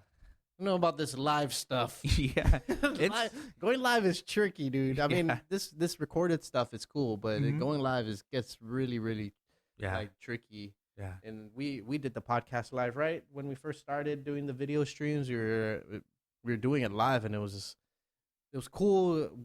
I guess the only thing is that I wasn't able to interact with the people watching, the people, yeah, right? yeah, So we had it on Facebook Live, and it would be Matt and Brian just messaging them, Yeah, right? So yeah. there was no substance to, I guess, them being engaged with the conversation that I'm having Okay, yeah, with the guests. yeah. They're just having a conversation with Brian and Matt. Not that you guys don't, sorry. I'm not saying that you guys don't have substance, bro. Why you kicking me off, we bro? had good conversations when you were in there, man. I was chatting it up with these guys. Yeah, no, I know. I'm just saying, it's like they want to engage into the conversation that Yeah. they're listening to. Yes, of course. By making comments Yep. on the things that we're saying, Yeah, but the people having the conversation aren't able to respond. yeah, So it was hard, and I don't know. I mean, even this. I mean, I don't edit anything, so it's not like we're like, oh, just have to watch what you say, and mm-hmm. we'll edit it out later. Yeah. But it's Just the baby grasshopper thing. No, we just had to edit out the baby grasshopper. we just put a bleep at a baby, right? Yeah. No. Just put like big ass grasshopper. Big ass. Big ass. For us. Oh yeah. So, yeah, but that was something I got into, and it was kind of neat how I walked in here and I've seen like the setup of your place, because like when I stream, that's like what it looks like that. I even have to like pull a stool out. I have to put the webcam on top of the stool. I gotta have another stool so I can read like my chat. You know what I mean? And I'm just like sitting on my couch. So my place looks like crazy. You know what I mean? It looks like super bootleg. But on like the camera that I'm playing, everything looks like straight, legit. For sure. But if you like pan out, it's just like, whoa, this guy has on like a nice button-up shirt, but he's playing in like his like hockey shorts, with like one sock on. And it's really loud. I'm not gonna lie, it's like that. See the Doritos with the dip on the side? For real. I have the chat set up here, but there's like Starburst wrappers, like all around it and shit. So, I'm just keeping it real. That's what I do. But I was going to tell you, like, with all your equipment set up, you found, like, a balance to where, like, the place looks nice and then you still have all the equipment, because my place looks bananas. Yeah, I mean, but like I said, dude, before it used to be a couple mic stands and a recorder and minus these guys. Yeah. And it was just me and another person, like, I just met, like, hey, so what's up? Yeah. Man, I'm telling you, when I was first doing this podcast was like the hardest to get people to like convince people to come to my apartment and talk to me, dude. Just because it's like, so who are you again? Do I need to bring a friend? What? Is this that one murder mystery that I... Is to catch a predator?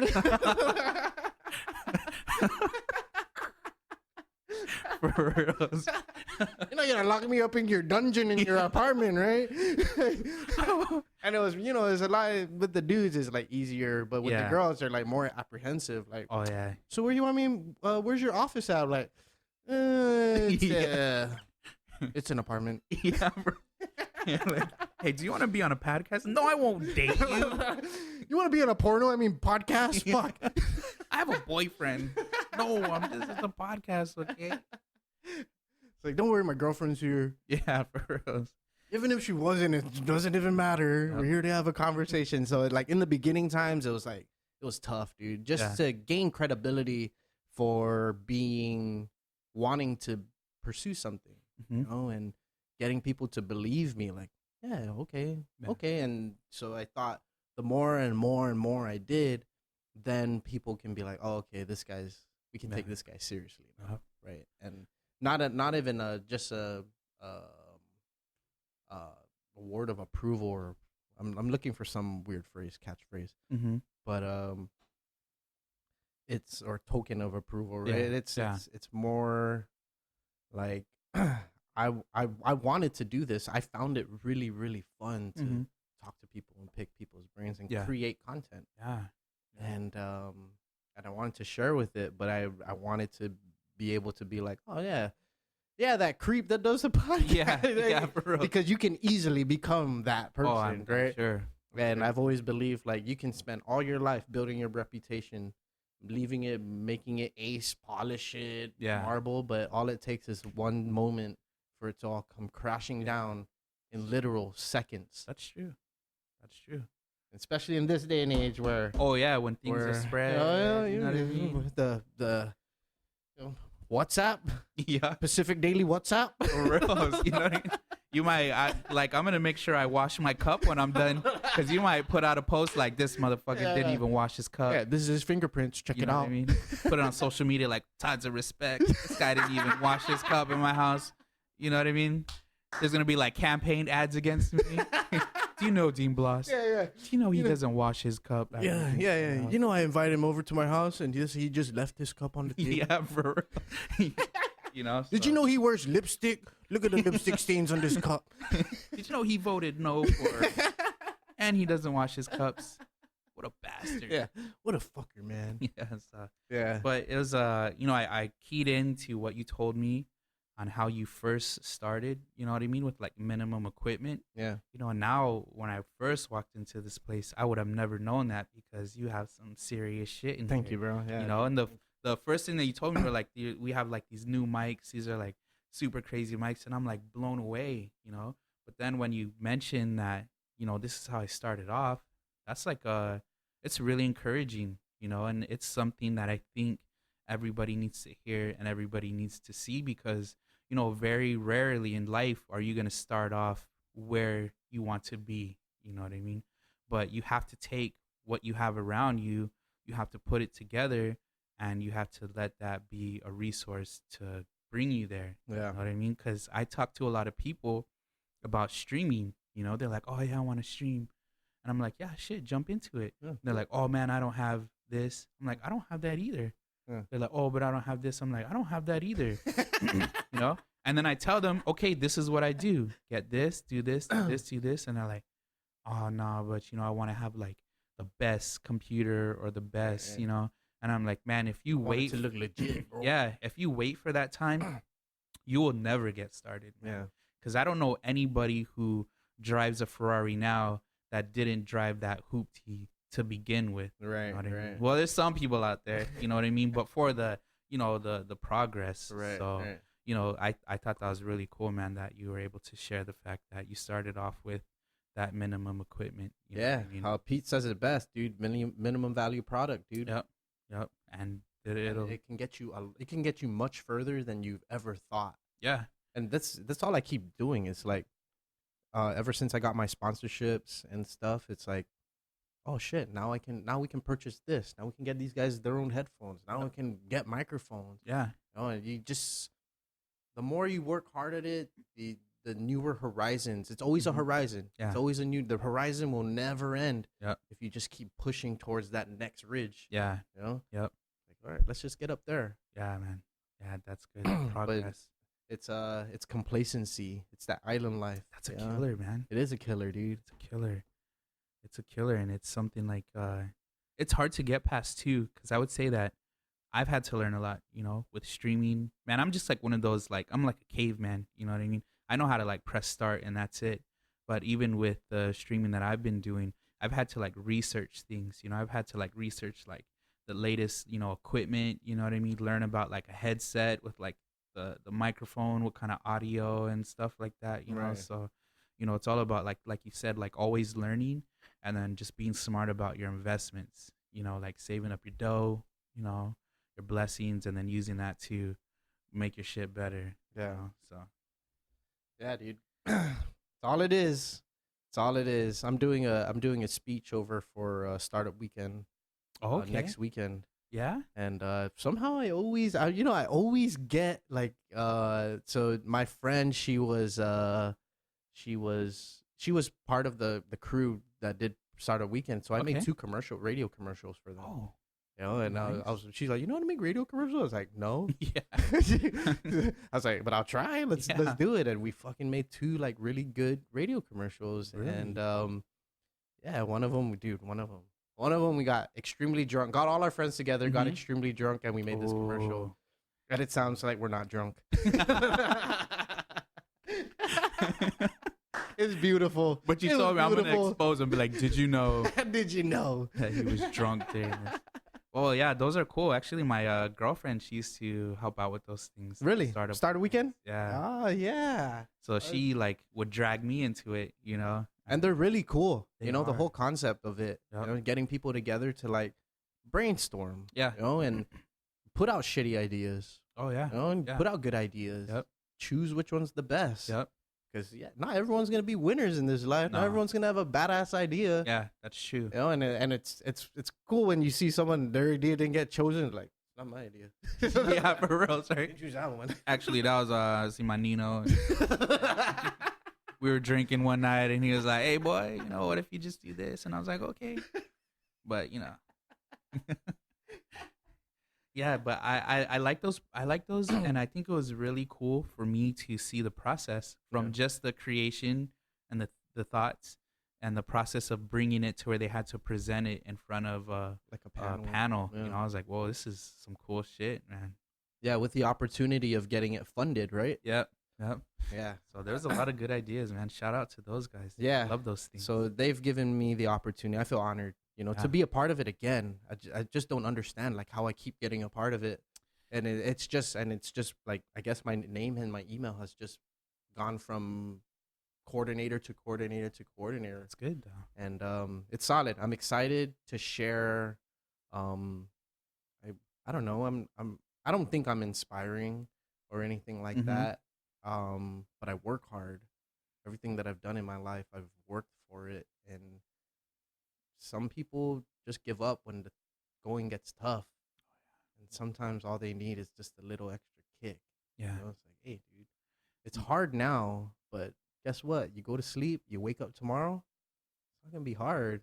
You know, I mean, circumstance dependent, but it's like, it's really up to you to get out of the situation. We live in a place where you have that opportunity to change your life. Yeah. It doesn't have to be the way it is today, tomorrow. That's right? true. Yeah. And maybe people need that, you know, like inspiration is everywhere, you know, but sometimes we need to hear the reality of things, that it's going to be a lot of hard work and it's probably going to suck most of the time. Yeah. You know what I mean? Man, you just brought up a presentation at Inspire Guam. Mm-hmm. It was a event thrown by Victor Calvo, entrepreneur. Okay. Just people speaking. Nice. And stuff like that. Yeah. And there was one guy, I forget what he owns. Oh my goodness. I forget his name too. I'm sorry, bro. That's all right. It's his speech was the theory of suck, or something about sucking. And everything was just, it's gonna suck. The whole thing was, it was gonna suck. Yeah. Let me tell you, always gets better. Yeah, it does. It does, man. There's times when you don't know shit and you're like, oh fuck, this sucks.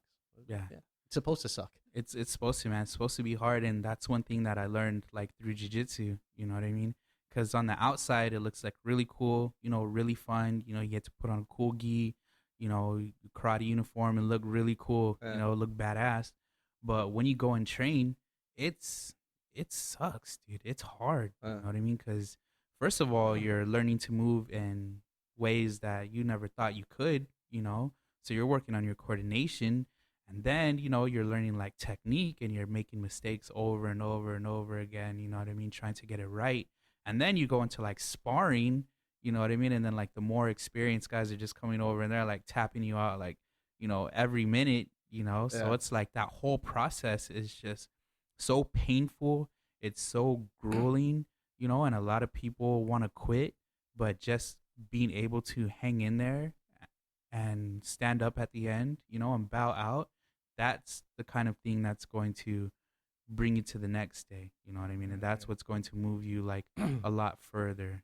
You know what I'm saying? For sure. So, yeah, I just started jiu-jitsu this year. Oh, yeah. Then, I was doing it for about 3 or 4 months. And then it was one of those things where I added to my life, but I didn't complete the stuff I added before. Oh, okay. Yeah. You know, so I had to cut it out for a few months. And my first day back was today. Dude, I that's got good. mopped up, dude. But that's good. I got my ass beat. That's good. I'm glad every you said single that. time. I was like, oh shit, again. It happens. Found myself in between this dude's ass, and like, oh gosh.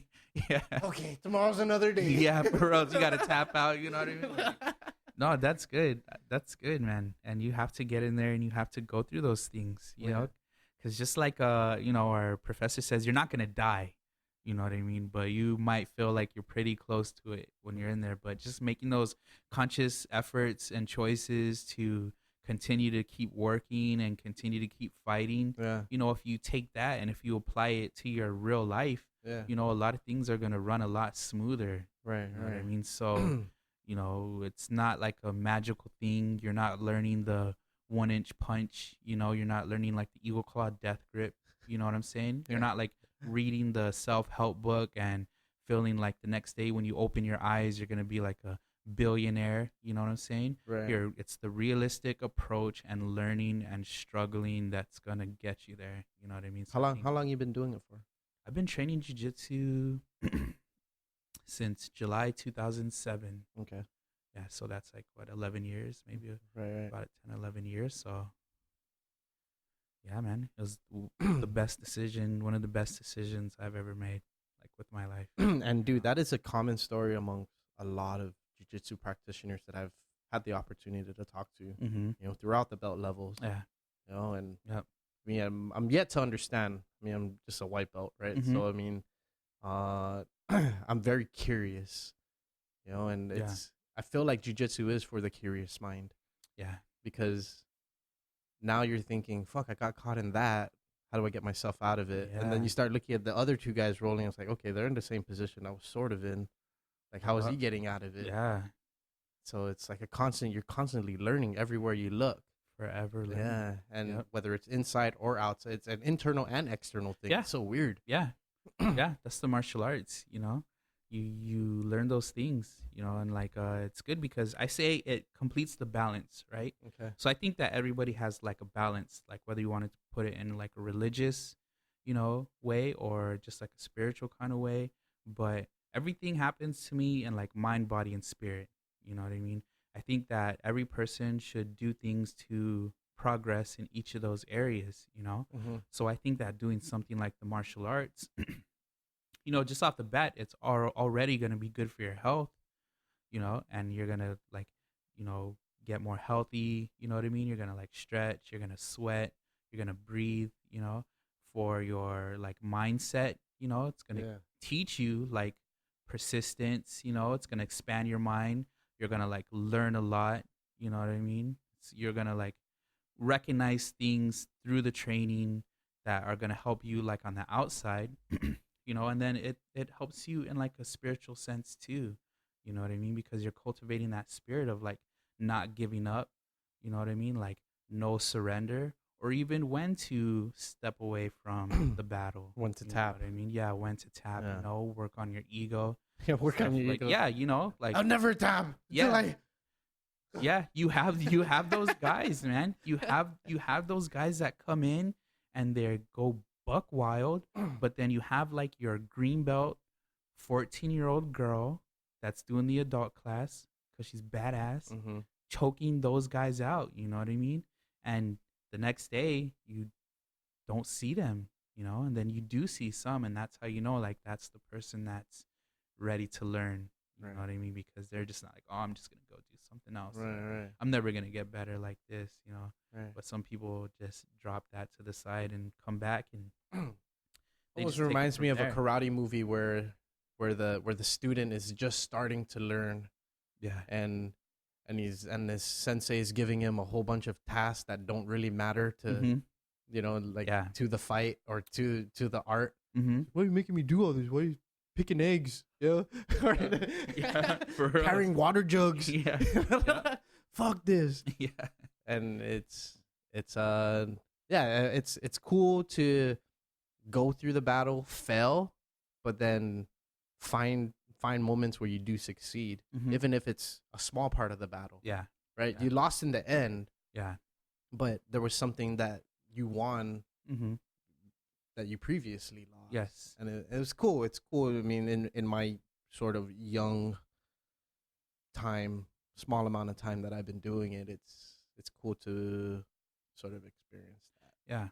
Yeah, it is, man. So jiu-jitsu is just like a really positive thing, you know, and I think everybody should give it a shot. I feel like I invite people to jiu-jitsu more than like church or something. You know what I mean? Like I'm always just like welcoming people in, you know. Yeah. I just want everybody to give it a shot because, you know, it's fun, man. It's fun. But it's crazy how it has that sort of intimidation factor to it. It does. Maybe it's the uniform, right? Yeah. Maybe it's because a lot of dudes are shredded when shredded, bro. Yeah. I think maybe that's why it's easy for me because you know what I mean. I'm like this big, like cuddly dude, like oh, come in and train, you know. And then once I like get them to walk through the door, there's all these like crazy guys with like tattoos and collie hair, all buff, and drool coming off their side. Yeah, and they're like growling, and they're like, "Damn you, D, what the hell?" You know? Thought you said this was gonna be fun. Yeah, because that's what it was like for me. Like when I first moved here. I came here with the intention to train jiu-jitsu. Okay. You know, I just didn't know where at the time, and you knew about it when you were out in the States. Yeah, I was. It was like I would say early 2007, and you know, man, I was just kind of like living out my life already. I felt like what I was doing at the time was what I'm gonna do till like the day of my death. You know what I mean? It was like so boring and mundane, just like doing a job, going home. And that's it, you know, going out partying and stuff. And, you know, I'm like in my early 20s and I was like, man, there has to be more than just doing this. Right. So I had always had an interest in like grappling and like submissions And at the time in Arizona, the next place was like in Phoenix, you know, and I was like, fuck, that's like a 4 hour drive from my house. And then my mom had just moved back to Guam, and then she's like, oh, why don't you just like, That's right. Sierra Vista southeast. yeah, yeah, 15 minutes from Mexico. Right. That's know? right. Okay. So my mom was like, why don't you just come back to Guam, you know? And I was like, I heard that jiu-jitsu was picking up on Guam, and like, you know, the MMA scene was growing, and those are things that I was interested in. So I was like, you know what? Like, man, maybe this is a sign, you know? So I sold everything that I had, and I just came out here, you know, and I looked for a jiu-jitsu gym and I went to the Fuck Eye shop, you know, and I met with Roman De La Cruz, Mm-hmm. and I was looking for a gi at the time to buy. And then he's like, oh, you know, we don't sell any gis here, but do you have a place to train? You know, and I was like, oh man, I haven't found one yet. And then he's like, you know, why don't you check this place out? And so he gave me like these old postcards that Purebred used to have, and it had the map going to the corn building and stuff like that. The corn beer Yeah, building. yeah. Oh man, the historic. Yeah. And then he was like, why don't you check this place out at a certain time?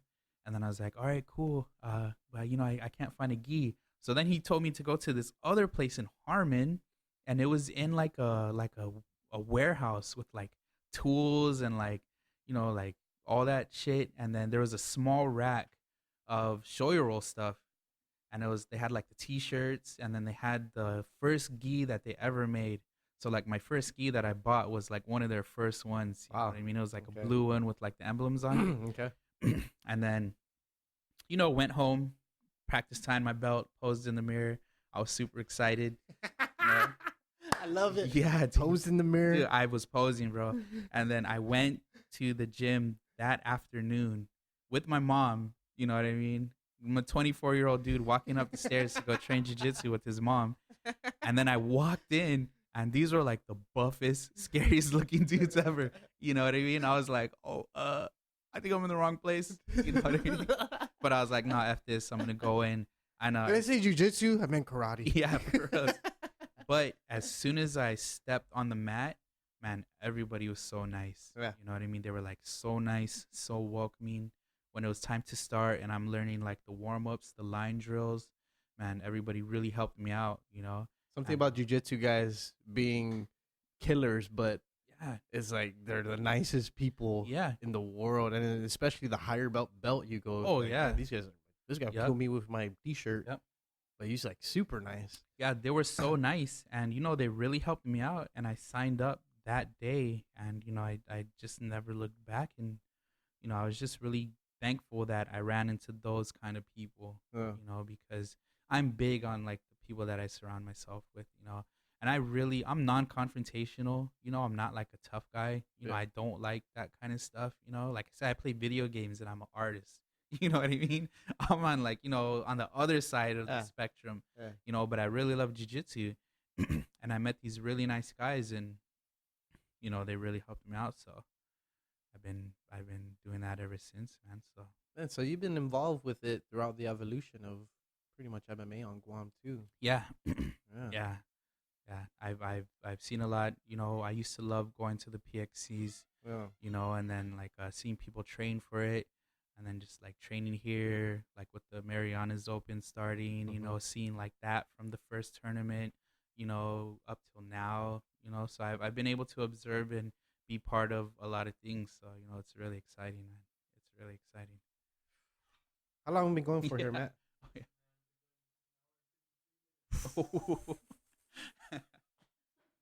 This podcast does it to you. Yeah, let's I'm hungry. Yeah, man. Let's end this, dude. Let's promote anything you like. First, let me thank you. Oh, yeah. I'm a big fan of your art. Thank I you. still want a piece to put up on my wall. I'll And make it happen.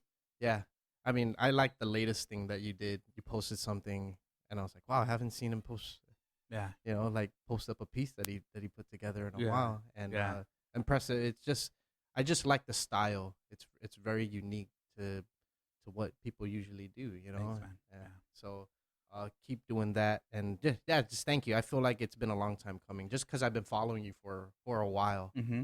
And I've never met you in real life. Yeah. You know what I'm Yeah. saying? Yeah, of course. Like this is the first time like seeing each Yep. other, Yeah. and I felt but nervous. I was like fixing my like. I was like, "Do I look okay?" I asked her like, "Do I look okay? Is my breath? Am I okay? do I have ultimate freshness? Yeah, bro. Yeah, man. Yeah. But so yeah, my thank you, for coming on and sharing your story, and just being honest, Mm-hmm. and is promote anything you like, Okay. how people can follow you, where to follow you, your Mm-hmm. stream. Floor is yours. Okay. Well, yeah, I would just start off by saying, I just wanted to thank you too, man. It's really cool. I'm really happy that I got this experience. It's something that I was, I've been following your podcast for a bit. I love a lot of the shows, and it's almost like an honor to be here and to be able to Thank be you, a bro. part of that lineup. You know what I'm saying?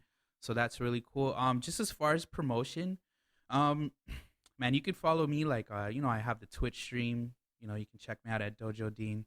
I have like Instagrams and I like Facebooks. how your animations keep getting better and Oh, better. Like the yeah, drawings, like the artwork and yeah, stuff. yeah, It's like keeps evolving. yeah. And the cool thing about that, just real quick, is that I actually come up with like a lot of the base sketches, but I throw them out to like other local artists. You know what I mean? And I'm like, hey, can you help me bring this to life, like digitally or something like that? So my last one was Lorzalin Artistry. She's doing like a lot of like she does like a lot of Local. yeah local. She does a lot of henna tattoos, and then she runs like photo booths.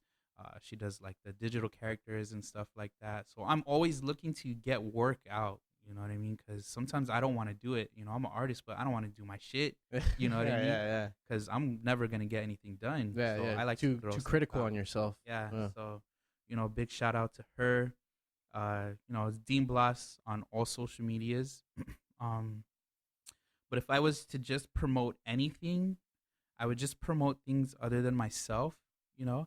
And man, I just want to promote like a lot of love, and like a lot of understanding, like for the island, for your community, for your family. I just think if everybody just takes the time out to really stop, like listen, understand, and like care for each other, then I think we'll all be heading in like a good direction. You know what I mean? Because overall, I care about those things. You know what I mean? I care about like community and stuff. So if I'm gonna promote one thing, it's like definitely gonna be love. So Love it. yeah, man, I just push and encourage everybody to love each other more. And that's always easiest when understanding comes with it, no matter what. So let's do that. You know what I mean? Fuck yeah. This ain't gonna be our last conversation. I hope you Yeah, know that. yeah, no You know, worries. and Yeah, you can invite me here anytime. yeah, yeah. Yeah. I look forward to our next conversation. I just want to put out there we've had two storms since our last podcast, Yeah. and there's a lot of relief efforts out there. Yes. For the latest one, Typhoon U2. Mm-hmm. If you're not aware and if you haven't been like seeing social media or the news, the CNMI, people forget about Tinian when they say Saipan. Yeah. The CNMI was completely devastated. Yeah. And anything you can do to help out, whether it's clothes, batteries, water. Oh, yeah. Yeah. I know Frank the Cranks like Yeah. did a huge effort and Yeah. helped bring out. He took a picture in front of pallets Yeah. of You did, man. of supplies, Yep. which is badass, and it's all over. I just saw a benefit concert. There's a couple benefit concerts going on throughout the next couple weeks. There's a benefit concert in San Diego, I believe. Yeah, Leilani yeah. Wolfgram's headlining that. It's Wow. gonna have a bunch of local artists: Austin Saralou, Jason J, Tribal Theory, and Yep. yeah, anything you can do, it'll help Yes. them. Yeah. We can pray all we want, but it's really taking the proactive approach and sending supplies and Yeah. the realistic things Yeah. to them.